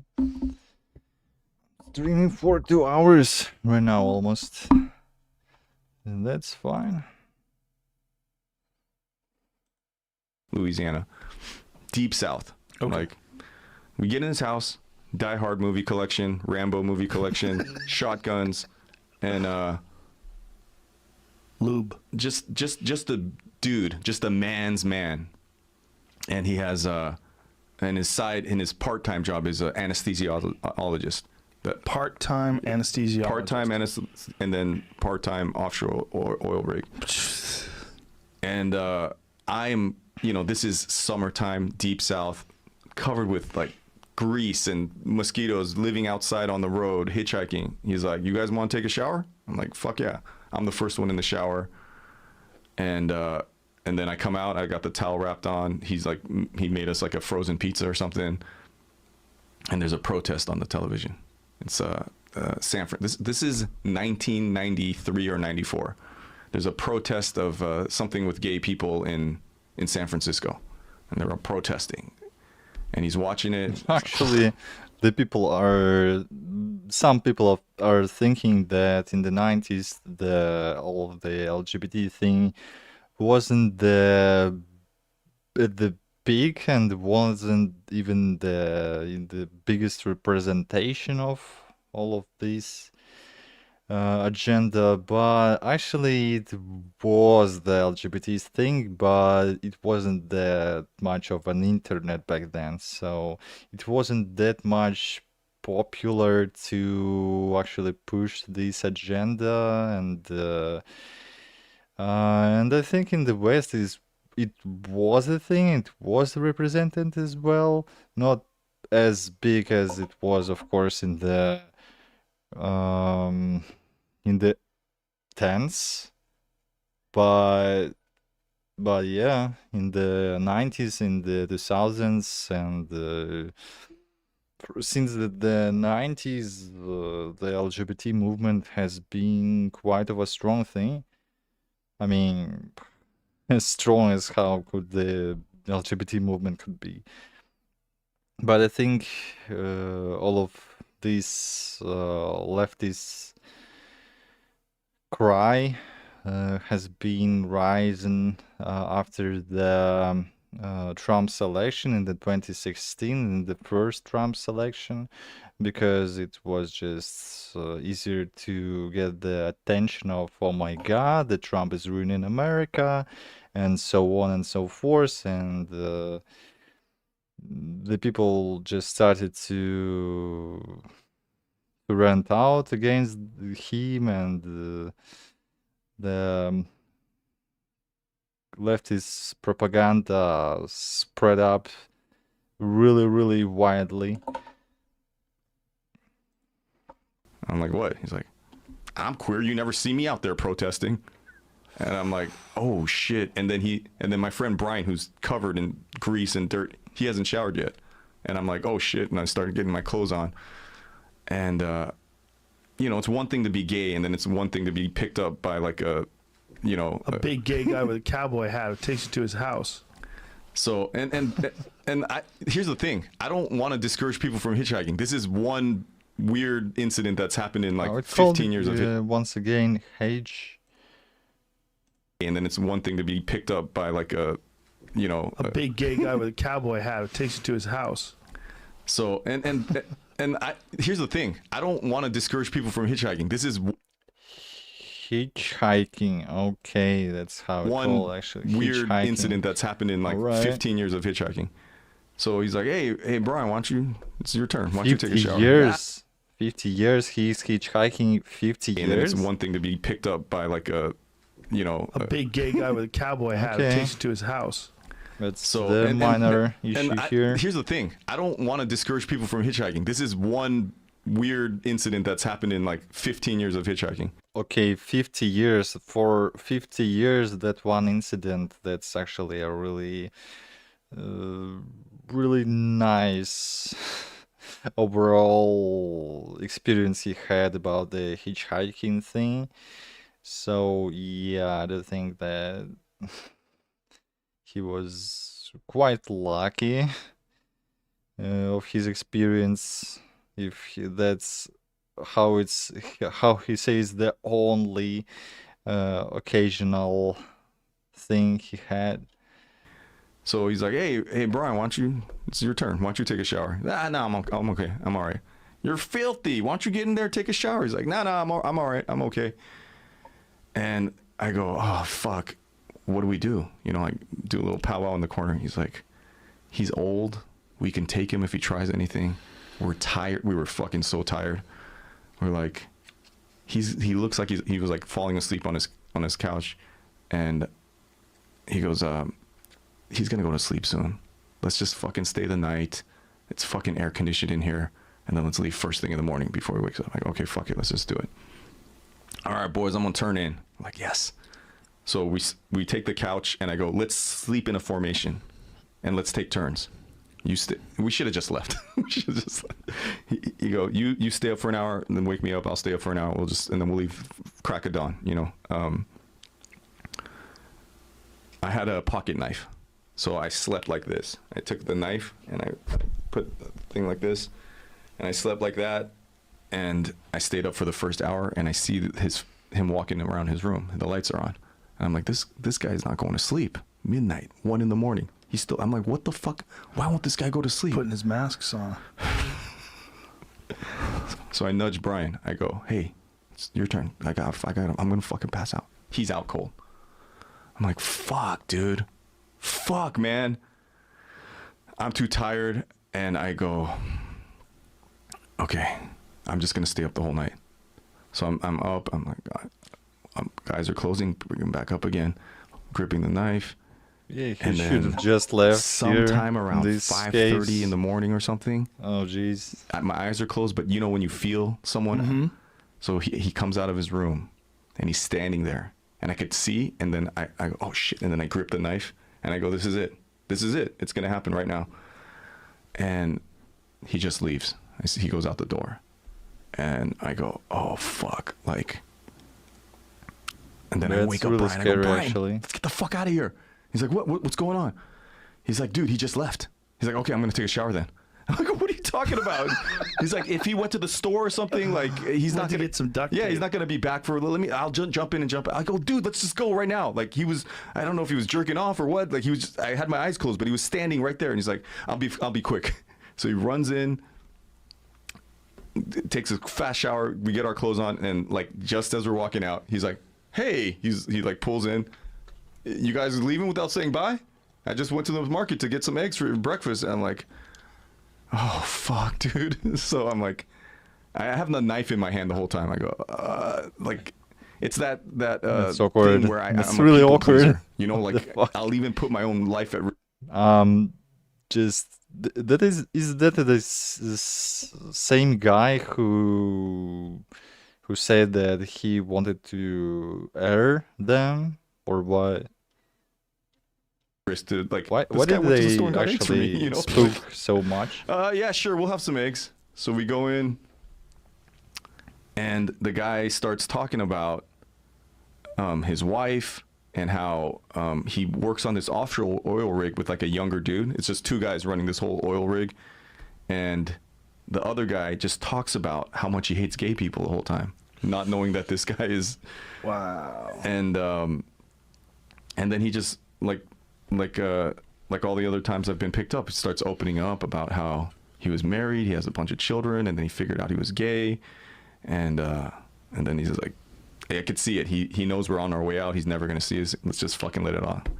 You boys look so cute on the side of the road there last night, and it was like I was so like I'm so lonely. I don't get to, you don't know what it's like to be a queer guy in the deep South, and man, when I came out this morning and I saw you guys sleeping together, you guys on the couch, you look so beautiful and perfect, and I'm like, oh my fucking god, dude. And then he says, I thought about just, if you guys wouldn't mind if I just touched you a little bit. And I'm like, okay, that's fucked up. That's really fucked up. I get the situation right now. That's how serious that was. He might just R them really easily in that case. I mean, not that easily, because one of them will wake up and that guy has the pocket knife, but the situation is really heated. We've once again, I froze. I'm like, oh yeah, cool. Yeah, so and so I said, yeah, we're gonna leave now. So we just fucking booked it, and then all of his neighbors were black. Like, he lived like in a black neighborhood, and like the houses are on stilts because of the swampland and whatever. And I don't know if he's done this before, but as we ran out, like, I heard like the kids laughing, and they're like, "Oh, Tom, they're trying to do it again," and I'm like, "Oh fuck, like this isn't the first time." Like, oh, of course. And look, man, drives around looking for hitchhikers. They came at night. Okay, that's getting boring. I mean, this video. Let's see what another video will show me.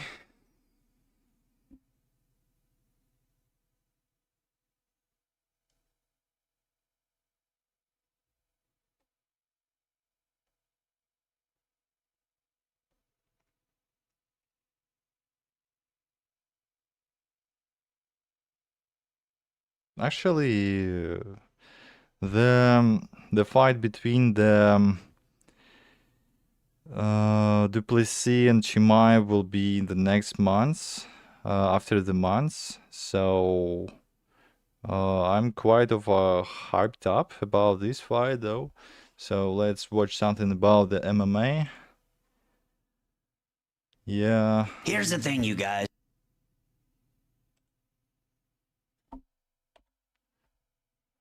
When you are just not that guy, and it's Sean Strickland here. Yeah, he's not that guy to actually beat the Duplessis, seems like, because the Duplessis beating him up pretty badly in the last fight.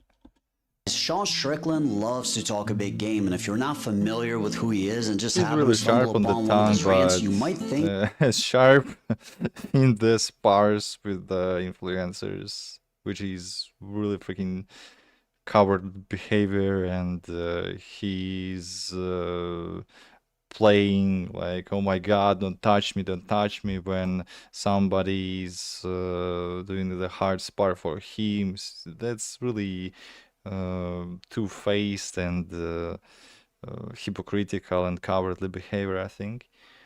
He's playing like he's a tough guy, he's toughest in the room, but in fact he's really far from being the tough guy. I mean, judging by these actions. that he's one of the most savage men of all time. And yeah, I'm a bully and I like to hurt people. If I kill someone in the ring, I'd be very happy. You mean that? Oh, I love it, absolutely. But I'm okay, I accept that. Like, if Uriah hits me and maybe I have a brain aneurysm and die, you hear me say, I'm okay, that's a good death. I mean, wow, this guy just doesn't care about anything. What a loose cannon, what a psychopath. Thank God that being an MMA fighter is a career path, because if it wasn't for that, Sean Strickland will probably be just another normal guy with a regular life that probably wouldn't hurt a fly. I'll tell you something fascinating that I noticed tonight for the first time. Sean Strickland, the way that he acts leading up to fights, right?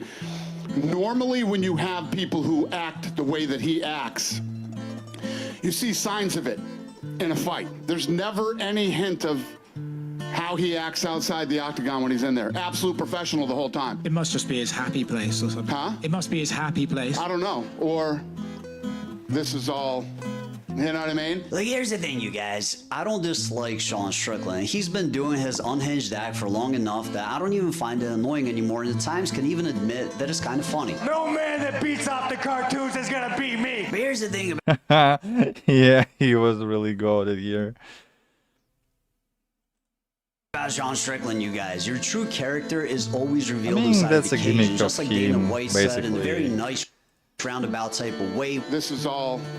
You know what I mean? When he fights, he just doesn't seem like he's that guy. And that's because he's not. And as you'll realize by the end of this video, Sean is the furthest thing from a natural fighter or even a guy that enjoys violence, which became abundantly clear in his rematch with Duplessis. Going into the fight, Strickland promised unrestrained violence to the death Dutchman were the exact words that were used. It was really far from he actually spelled before, like, what the fuck. He's playing too defensively, too cowardly to actually defend his words about like the toughness and being the fight to death and etc. So that's not the nicest thing for him. I can't wait to get out there. Not supporting actually his gimmick in the octagon. And try to shorten this man's life for you guys. As of always, I appreciate you. But at least he's interesting to watch on the interviews and on the podcast and so on. He's an interesting persona, but outside of that kind of the tough guyness, he's not really proving his toughness when he's fighting anyone. Dutchman! But when it came time to put action behind those words, he fought more like somebody that was terrified to engage and was on his back foot the entirety of the fight, to the point where his own coach Eric Nixick was frustrated between every round and practically begging him to listen to his advice and open up. There was no killer instinct, no warrior spirit, no sense of urgency or going for it, and because it was killer instinct and the warrior instinct, whatever, is all on the Duplessis side, because Duplessis is rushing, Duplessis is looking like a big white gorilla and doing so many wild things, and I really like his aggressive style, that he's not backing up, he's just straightforwardly smashing, and he looks tough as well. Like his fighting style could be goofy, sloppy, you can call it whatever you want, but his effectiveness is undoubtable because he's the pretty much dominant champion right now. Fight just the same old jabs and 1-2s over and over again. Sean Strickland froze up under pressure in a very obvious way, and the MMA world finally let him have it. You know, the lights, man, when them lights hit you, it's the real you shows up. The real you will expose itself when the lights hit you, and that's what's happening to him. Is that he's not that guy. We all watch the fight, and we all heard the guy talk about to the death, Dutchman, to the death. This mother talks such a big game, and then he bitches out and basically quits in a fight. It shows your true character. That's the cage is all about. I've been saying it forever. Sean sucks. He's trash. Yeah. I mean, he can only talk basically, and he can talk himself through the opponents to the title shot, but in the actions he actually proven somewhat his toughness by beating the Israel Adesanya. That was a huge upset. I can give him props on this, but in the latest fights he wasn't that guy, he wasn't that threatening. He wasn't tough. But he's never walks. I would bleed for my fans. I would die for my fans. Blah blah. But you go out there and he just jabs and teeps, and he fights like a scared little girl. While this may seem harsh from the outside looking in, with the type of persona that Sean had built throughout the years, it's honestly fully justified. I mean, if somebody tells you over and over that they're a bloodthirsty barbarian and then goes out and performs like they're an expert in female self-defense, at some point, exactly words are not matching the actions their bluff is going to be called. And that's exactly what's happening with Sean Strickland right now, with even his own coach agreeing with the criticism. It was just uninspired fighting to me. It just seemed like he was sleepwalking, you know. Sleepwalking, yeah, exactly. It was tough, man. I was just trying to dig him out of it. I don't know. I was just disappointed, man. I was disappointed with the whole entire outcome, the whole fight as a process. Just thought it was just kind of flat. It just was a very underwhelming performance in an opportunity opportunity to fight for a title. You know, there's people in this sport that never even realize that potential to ever even be an opportunity to fight for a championship. That should be enough to get you motivated, to get you off the couch. So, you know, it just to me was we didn't perform. You know, so it's on all of us. It's on me as a coaching staff. It's on Sean, and you know, I think he needs to evaluate what he wants to do in this sport. If it's just to make money, then that's great. Let us know. You know, I want to. He's not making the nicest fight at all. Like, he's not making the most flashy fights. He's not making the just any of the pressure on the opponents too much. He's just sleepwalking, exactly like the guy said. World champions. But here's the thing, you guys. This exposure wasn't really an exposure, because if you've been paying attention, Sean Strickland has fought in a very delicate way much more often than not. They never really matched his pre or post fight trash talk, and the only time he showed any type of true aggression was when he bullied people that weren't professional fighters and posed no genuine threat to him. I want to enjoy this a little bit longer and then go There you go. But he's basically pushing limits only with influencers like Sneaker and so on. That's so pathetic.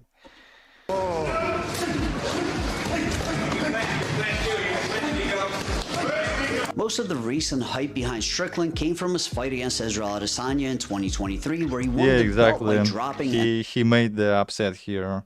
So he's a real winner there, and I mean, not the winner like that thing, but he actually won this fight and really clearly won, and that was the really big upset there. But that's basically it.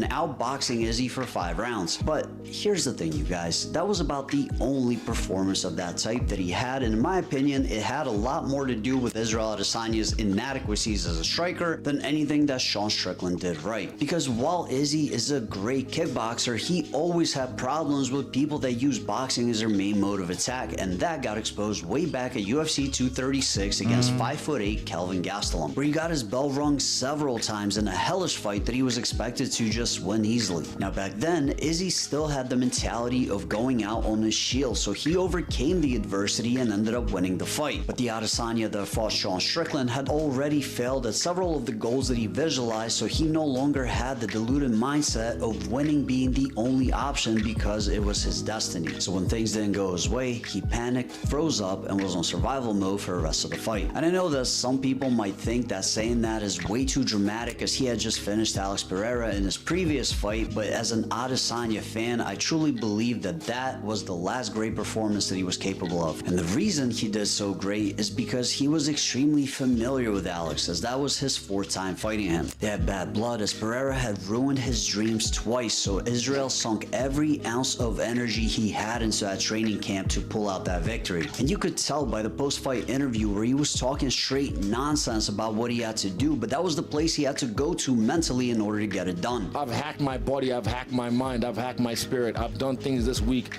that I learned a lot about myself. I learned how to raise my testosterone, even just with my mind. Yeah, I've... What the fuck is he saying? Just rise the testosterone by his mind? Is that the PP training from back or some shit? Learned so much about myself, standing in front of the mirror, dancing with the shadow self. A lot of people like to shy away from their shadow self. They don't want to dive into that, but I learned to stand there and own it because it's part of me. You know, a lot of people try to say, I'm such a, you know, you're not virtuous, you're not innocent. You everyone, there's no good or bad people. People are just capable of great good or great evil. And tonight I had to get to that dark side and show them the evil side. What do you mean the people are not good or bad? I mean, of course the people are not the one-dimensional beings, but like how you can say that there are no just straightforward, more or less good or more or less bad people? That's just messed up. I mean, how we could say about like the dictators are the good people? That's just nonsense. Of me, get to the dark side so I can show him the light, and he saw the light. He went towards the light. But make no mistake, that was already a broken man that had failed his original mission, which was to remain undefeated at middleweight, go up to light heavyweight, and beat John Jones. And that version of Adesanya was much more content and comfortable with losing, as he had already done it at both weight classes. My point is, Sean Strickland looking like a destroyer against him was just an illusion, a circumstantial streak of luck, of getting a dejected Izzy and possessing the exact fighting style that he was most susceptible to. But even then, I never truly believed that Strickland believed that he could become champion. I think that he was just as surprised as everyone else when things started going his way, and I don't think that he truly believes that he's the best, which is why he fights so timid and doesn't take risks. Because he can say whatever he wants and act as crazy as he wants, but at the end of the day, he's really scared of getting hurt, and you can tell, especially when you compare him to a savage like Dricus du Plessis that absolutely Dricus du Plessis is really a savage. He's just a beast. Loves to fight, but ironically happens to be a very laid-back and nice guy outside of the cage. And why wouldn't he be? He's really sharp on the mic as well. The du Plessis is really underrated, actually. I mean, he's getting the credit right now, but before he's trash talk, when he actually made the cry almost every opponent, even not rising up the tone and etc. So he's really tough, actually. He's the actual tough guy and not the Strickland. Have anything to prove because he knows that he's a savage. It's just a natural part of him. Just like a guy like Justin Gaethje or Max Holloway or even a Michael Chandler, they all have that laid-back demeanor in common but fight like bloodthirsty pit bulls. Sean Strickland, on the other hand, is insecure because he's afraid, so he peacocks his craziness to get people to believe that he's the guy that he knows he's not. But the truth comes out in the midst of battle every single time, and throughout this fallout, it finally came out through Sean too. I like Eric. He's a friend of mine, and he's in continue to be a friend of mine. Will he probably be in my corner? Probably not. Guys, we all have excuses as to why we didn't win or why we won and we shouldn't have won. We all have excuses and they don't matter. Before fighting, you guys, I mean, I had like the lowest self-esteem. Couldn't even look at myself in the mirror. Like, I didn't even know what like dignity was, you know, when I first started fighting. And kind of through fighting, man, like I've learned like so much through the UFC and fighting and fight fans. Like, you guys have through changed the concussions and head trauma. So much as a person. Yeah, I do agree that he learned many things in the ring and out of the ring, and that's why I fight. I'm going back to the gym. I'm working my ass off, and I'm starting from square one. I'm grateful for my life. But it actually teaches the discipline when you are going to the gym by the schedule and trying to be the someone says and overcoming yourself. That's making yourself being more disciplined, but it's just too how it called, just two-sided sword of some sort. So you have to if you are not planning to become the actual fighter, you just have to basically quit the sport before you will have the head injury or any other trauma. So it's just better for your health and well-being to not do the martial arts for too long, as the former person who actually went to the martial arts, I can tell. Love my job. I love my fans. I support you guys just as much as you support me. Back in the gym, stack up and on to the next. As you can clearly see, no craziness, nothing unhinged, just humility, logic, and the truth. And knowing that this is the guy that's actually behind the mask, ironically makes me want to root for him. So here's to you, Sean. I hope you win your next fight. But that's just my opinion. Let me know what you think in the comments down below. Like the video if you... I would root for him when he's on mic, but during the fight, if he will not really change his way of how is he fighting, actually I don't think that I can ever root for him during the fight. So yeah, I would root for the savages like the du Plessis, the Gaethje, even the Chandler, also Max Holloway is cool too. And recently the Topuria is showing the really flawless flawless performances, so I would root for the guys who are actually taking the risks and not trying to be that kind of guy who is talking the how is he tough behind the mic and in the cage is just backing up and throwing the jabs all the time. It's not how the tough people are doing things.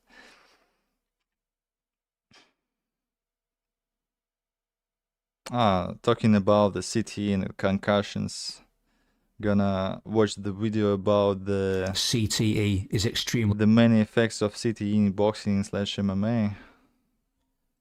How long this video was? 1 month only.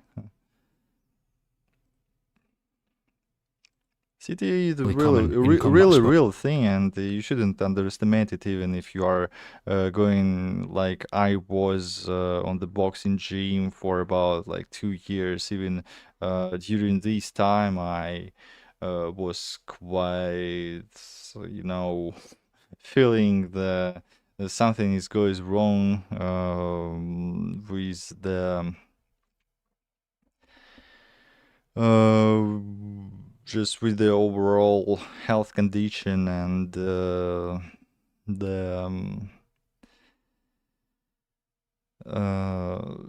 yeah, the overall just feeling and aggressiveness and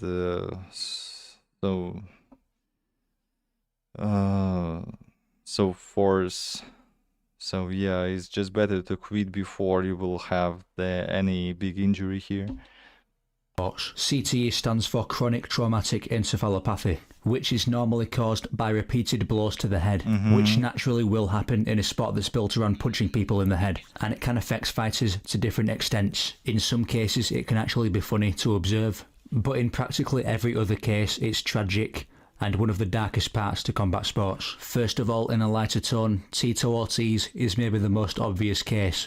It's personal because, in a way, you're jealous of him. How does hearing that out of his mouth fall on your ears? Jealous of him? This guy can't even put a fucking sentence together, man. Are you kidding me right now?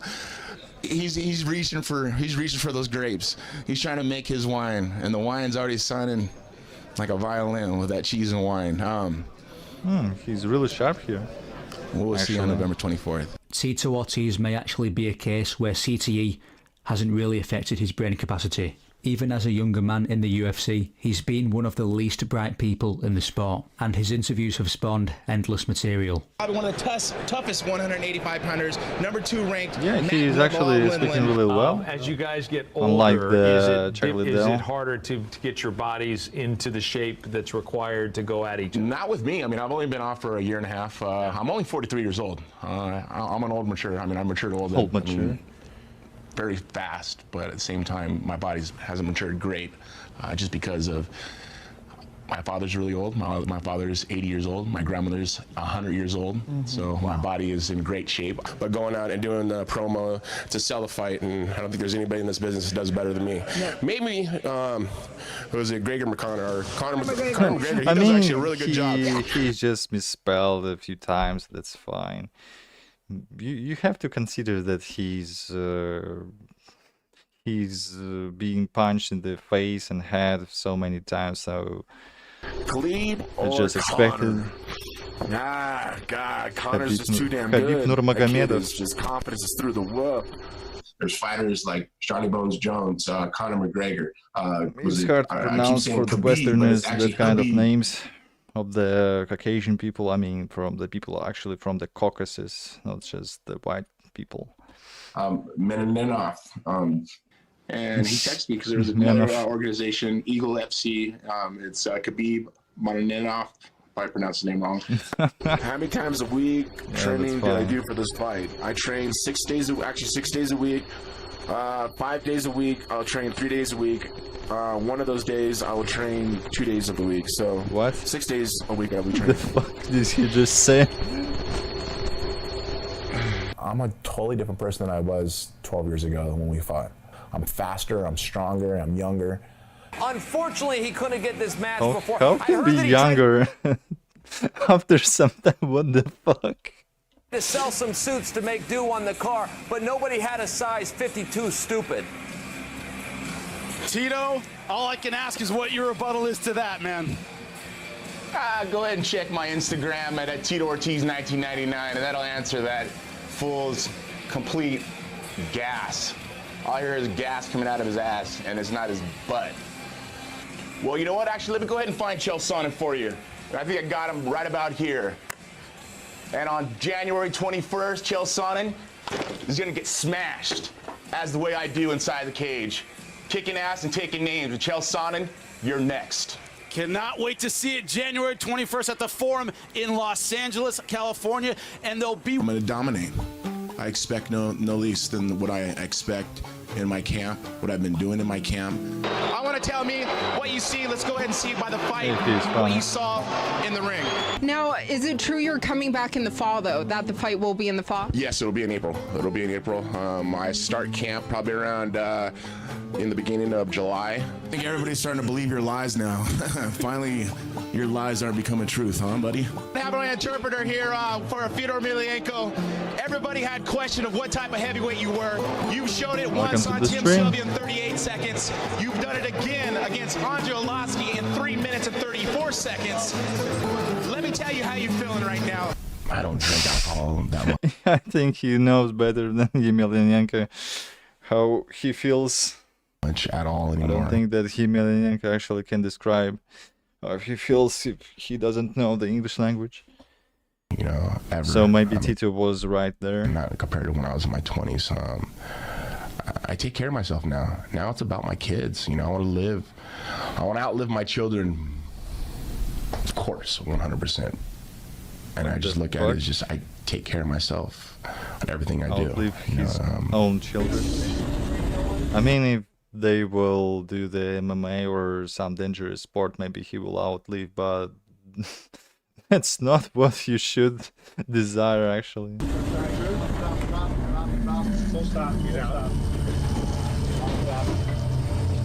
And then I did my junior high school, 87, 88, and 87. Man. 9 Stop embarrassing yourself. I started my freshman year. I, Tito Ortiz. Do solemnly affirm that I will support and defend. Do I solemnly swear? I do solemnly affirm. I do solemnly affirm.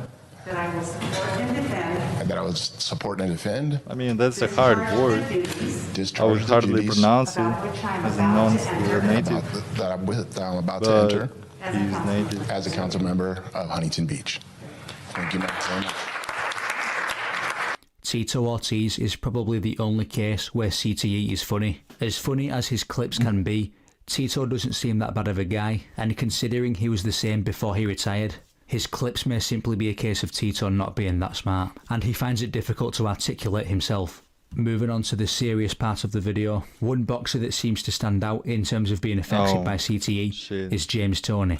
James Toney is essentially a cautionary tale for young fighters as to how they shouldn't approach their careers. And it's quite simple to explain why James Toney is so affected by CTE. There are few fighters who have sparred as much as James Toney has. Throughout his career, full contact sparring has been the main source of training for Toney, and in the later stages of his career was the only source of training he had. Fighters are usually told not to spar too much to avoid unnecessary brain damage. So considering the amount of sparring he's done, plus the fact that he's had 92 professional fights from 1988 all the way to 2017, it was a recipe for disaster. How does it feel to be hit in the head really hard? Oh man, well, when you first get hit, you see a big black spot, and then the pain hits you. After I get done with the fight, I'm like, damn, do I really want to do this? Is this the career I really want to choose? For 19 years, boxer James Toney has continued to return to the ring, where he's won 4 world titles from middleweight to heavyweight. But along the way, he also may have suffered an injury that doctors only now are beginning to understand. It involves the impact of head trauma on the pituitary gland, a pea-sized organ that secretes many of the body's most important hormones. So when someone has a head injury, the brain, we know, moves around within the skull, and there can be stretching of the pituitary stalk, or there can be direct damage to the pituitary gland. Damage to that so-called master gland can lead to deficiencies in critical hormones that affect everyday energy levels and such processes as the healing of muscles and bones. Which hormones are you low in? That's really and how low crucial, are you? actually. Holy shit. Testosterone levels real low. Like, non-existent. Now that's a strange thing to hear from a boxer. Yeah. Right? I mean, you're in the testosterone sport. Yeah, but see, I was shocked when Dr. Gordon told me. I'm like, oh my God, are you serious? Just to compare James Toney's speech from the 90s to the present day. Well, things are going pretty good right now for me. As far as things coming up for me, I'm trying to, get a fight with he's Roy much Jones faster speaking back then. Win the light heavyweight title, and Virgil will give me a chance. You are probably the most active fighter in the ring today. You believe in that more than other fighters, it seems like. How does that help you out? Good. Well, it keeps me sharp. I believe, if you're a champion, you're a people's champion, you got to be out in front of the public every time you get a chance. So I try to stay busy, let everybody know that James Toney is always doing something. You don't seem to be a fan of Usyk? He's boring. See, that's why I love England. I love coming to England. I've been to England 4 times. I love the place, my favorite place. I love the Sea Factory. I love all that. Usyk is not from England, actually. Oh, damn. Damn, man. Usyk the same way. Okay. Boring. Scary. Fight somebody. Tell you, Fury to fight. Obviously, he was motivated to fight. And Usyk won. Barely. And still barely. Barely? And, but I tell you, in the rematch, everything. Another notorious... his voice is really shaky, and he's not speaking as confidently as before. Case in MMA that follows the same pattern is Nam Phan. American Vietnamese former UFC fighter Nam Phan is unfortunately rarely remembered for his UFC run, but rather the severe degradation of his speech after retirement. They said no or whatever, and he just kept on just harassing him. I was like, dude, Jose, why don't you leave these guys alone, man? Just quit picking on, quit messing with these guys. He goes, F you now. We're going to kick your ass. We want to fight. After school or something like that. He goes, I'm all like, no, dude, I don't want to fight you. I'm just saying, leave it alone. Yeah, he's actually famous about the city damage he took. 5 miles. It doesn't sound as good. Oh, damn. Some wrestler guy who's good and stuff. Kept the pressure on him. Eventually I got to the takedown and stuff like that. I got 4-2. Took us back. He's barely speaking. My family and my close friends 2022. You don't want to see me get hurt. And how he's doing? Oh no, about a few man. Days, it's Tuesday, about a few days after my fight. I promoted that fight. But he's in fighting sport for several 15 years. Holy shit, he's in the sport for 15 years. That's obvious, CT. The facts that Nam Phan chose to box after retiring from MMA, 8 fights, all of which he lost, would have definitely done unnecessary damage to his health, and is a worrying sign for MMA fighters in general, as a lot of them choose to turn over to boxing as they're already well beyond their physical peak, which is going to take us to the most complicated case in the video, Diego Sanchez. Bled, I've sweat, I've cried. I've cried for this company. Is he out of his mind right now? Ever know. What the hell is he saying? And you can't have a 45 minutes to meet with it. Diego Sanchez has always been one of the weirdest fighters in the UFC, but his strange spiral he went on after leaving the UFC was nothing more than unfortunate to witness. Diego Sanchez, first and foremost, is a certified UFC legend. He's put on some of the best fights in the company's history. He'd been a staple in the company since 2005, and he gave more than people can imagine to the sport. Yeah, of course. But naturally, as fighters do, 2005, Diego Sanchez... the really long time has been passed, and he passed out several times, so yeah. Sanchez got older, his performances got worse, explainable, and he started to lose more, which prompted CTE. his family to urge him to retire. The way Sanchez saw this was that people didn't believe in him, which led to him separating from his wife. I pushed my ex-wife away because she was pushing me towards retirement, and she didn't want to see me get hurt. He actually did the really right thing by pushing himself for the retirement, because how Khabib said, you have only one pick, and after that you have to really retire, really consider to at least to retire in the year or so. So yeah, that's, but when you are when you lost too much health, that's just better to quit from this point, because all damage after the peak of your career and all of your performances after the peak will be less and less exciting, and it's better to not let the people remember you like the BJ Penn, for example, who almost ruined his brilliant legacy after basically continuing to fight after his peak performance and just lose almost every fight. So that was really, really bad to witness, actually, when the fighters are still fighting after the peak and then just ruining everything about them. You know, I took it as, you know, you're giving up on me. You don't believe in me. And that's not we went our separate ways. So I was in a real rocky road. Not only did Sanchez leave his wife, he also left his long-term training team. The influence behind all this sudden separation would be a total outside source. A self-help guru by the name of Joshua Fabia, who had wormed his way into Diego Sanchez's life. Upon any close examination of Joshua Fabia's portfolio, freaking camp who led himself through his career and employed the freaking scammer. That's really sad, to be honest.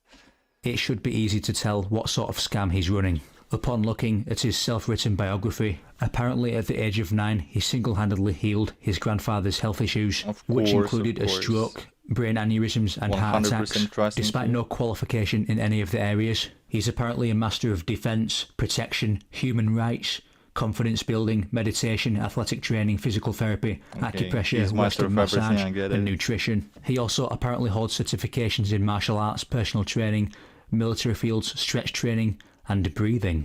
To everyone watching the video, certification in breathing, you have to have the certification in breathing. Maybe I should ask for one. This is clearly BS. But to a guy like Diego Sanchez, who seems quite gullible and would not be in the right state of mind considering the brain trauma he's had in his career, Sanchez made for a perfect victim for Joshua Fabia. And somehow no warning signs went off for Diego when Joshua Fabia's training techniques were introduced, which included chasing people around with a knife and being used as an upside-down punching bag for Joshua Fabia himself. Sanchez was also apparently taught a death move, which could immediately cause death for an opponent. He was apparently ready to use it for his next fight versus Michael Chiesa. The fight would take place, and Michael Chiesa remains alive and well, because Chiesa would dominate Sanchez for 3 straight rounds. People caught wind of Fabia's weird techniques in the MMA world. This is Voodoo Coach. Oh, this is his coach. This is the Voodoo Coach that would be Diego Sanchez's corner.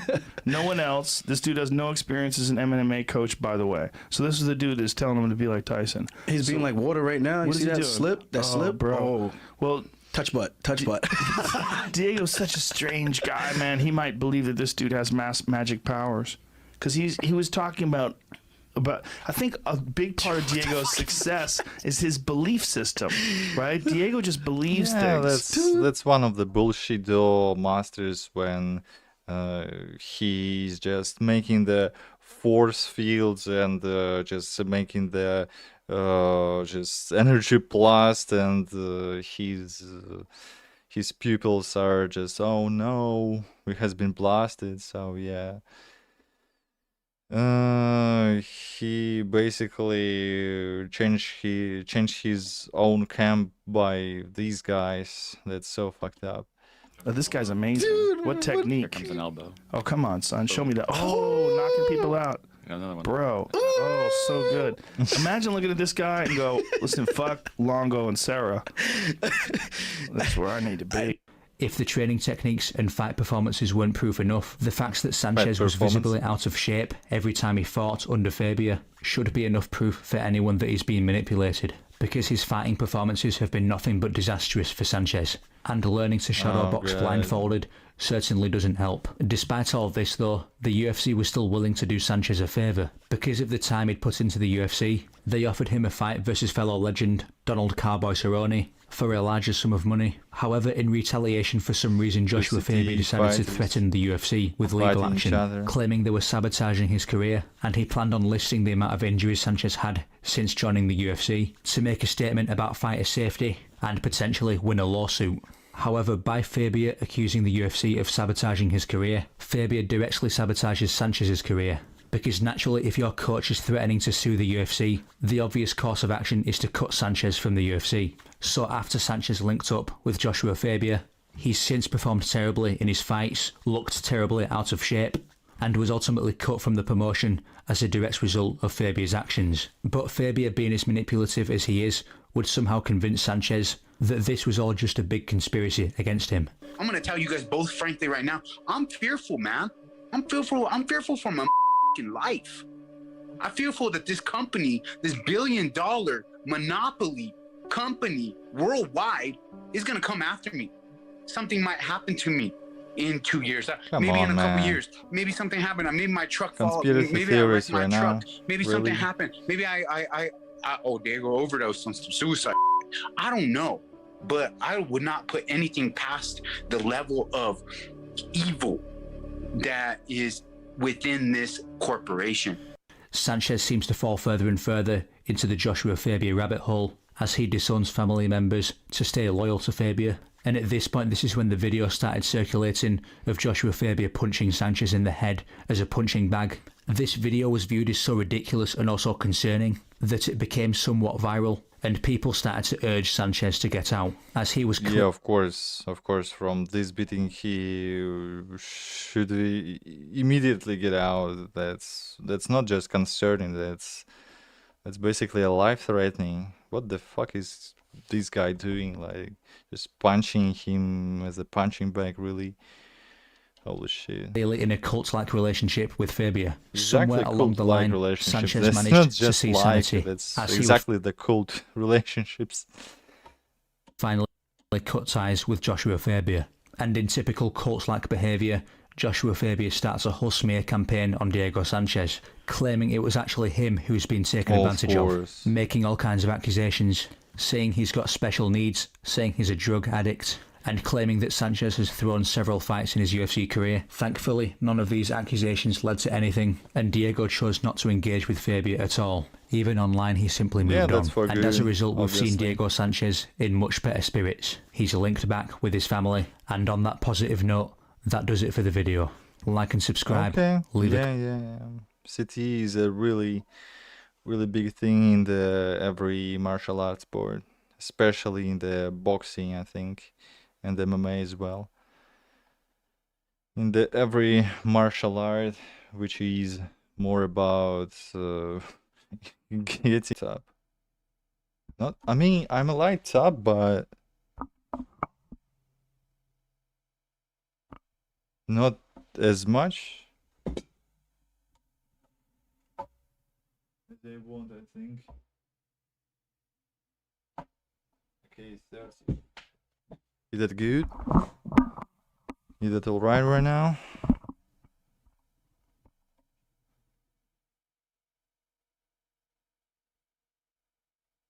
Yeah, I think that's pretty much okay. Yeah, just figuring out how the lighting works. I just bought it. So let's see the next video. What I wanna watch. I wanted to watch actually the news. The recent US news. So yeah. Just watching. Can I see right now? The YouTube is lagging. Suddenly.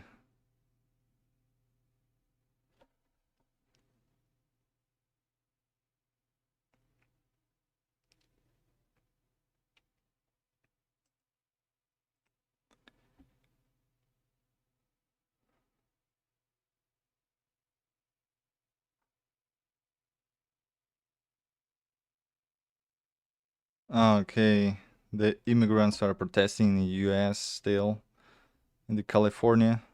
The search is underway for the man seen on video allegedly firing at federal agents during a violent clash at a cannabis farm near Los Angeles. It comes as a federal judge overnight ordering the Trump administration to temporarily halt, quote, indiscriminate immigration stops in 7 California counties, including Los Angeles. The judge stating that the DHS cannot detain someone based on their race, spoken language, or job, and that they cannot deny a detainee the right to legal counsel. The order comes in response to a lawsuit filed last week by immigration advocacy groups, as the immigration crackdown around parts of Los Angeles has been intensifying, resulting in chaotic scenes like this one. Aerial footage shows scores of masked agents swarming rural sites, some kicking in doors, others tossing smoke canisters to scatter workers. Among those found, 10 minors. Authorities released this photo showing agents posing with the children. In a late-night social media post, President Trump described protesters as thugs hurling rocks and bricks at law enforcement vehicles, saying he's granting total authorization to protect officers and demanding arrests immediately.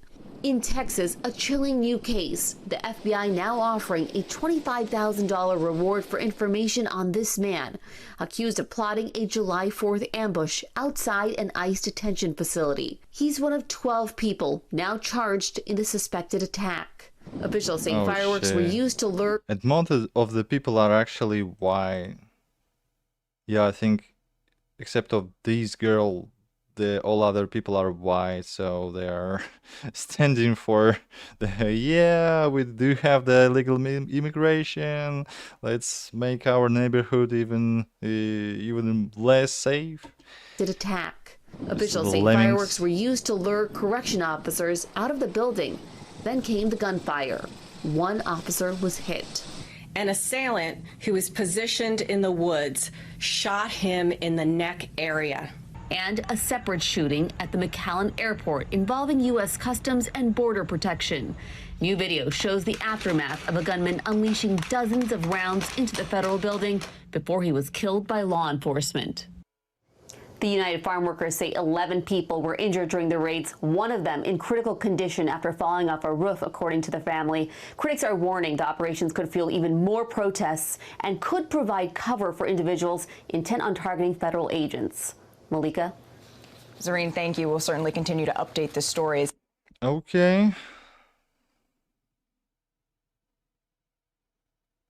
That was the fine stream, I guess. So I have to shut the stream down right now and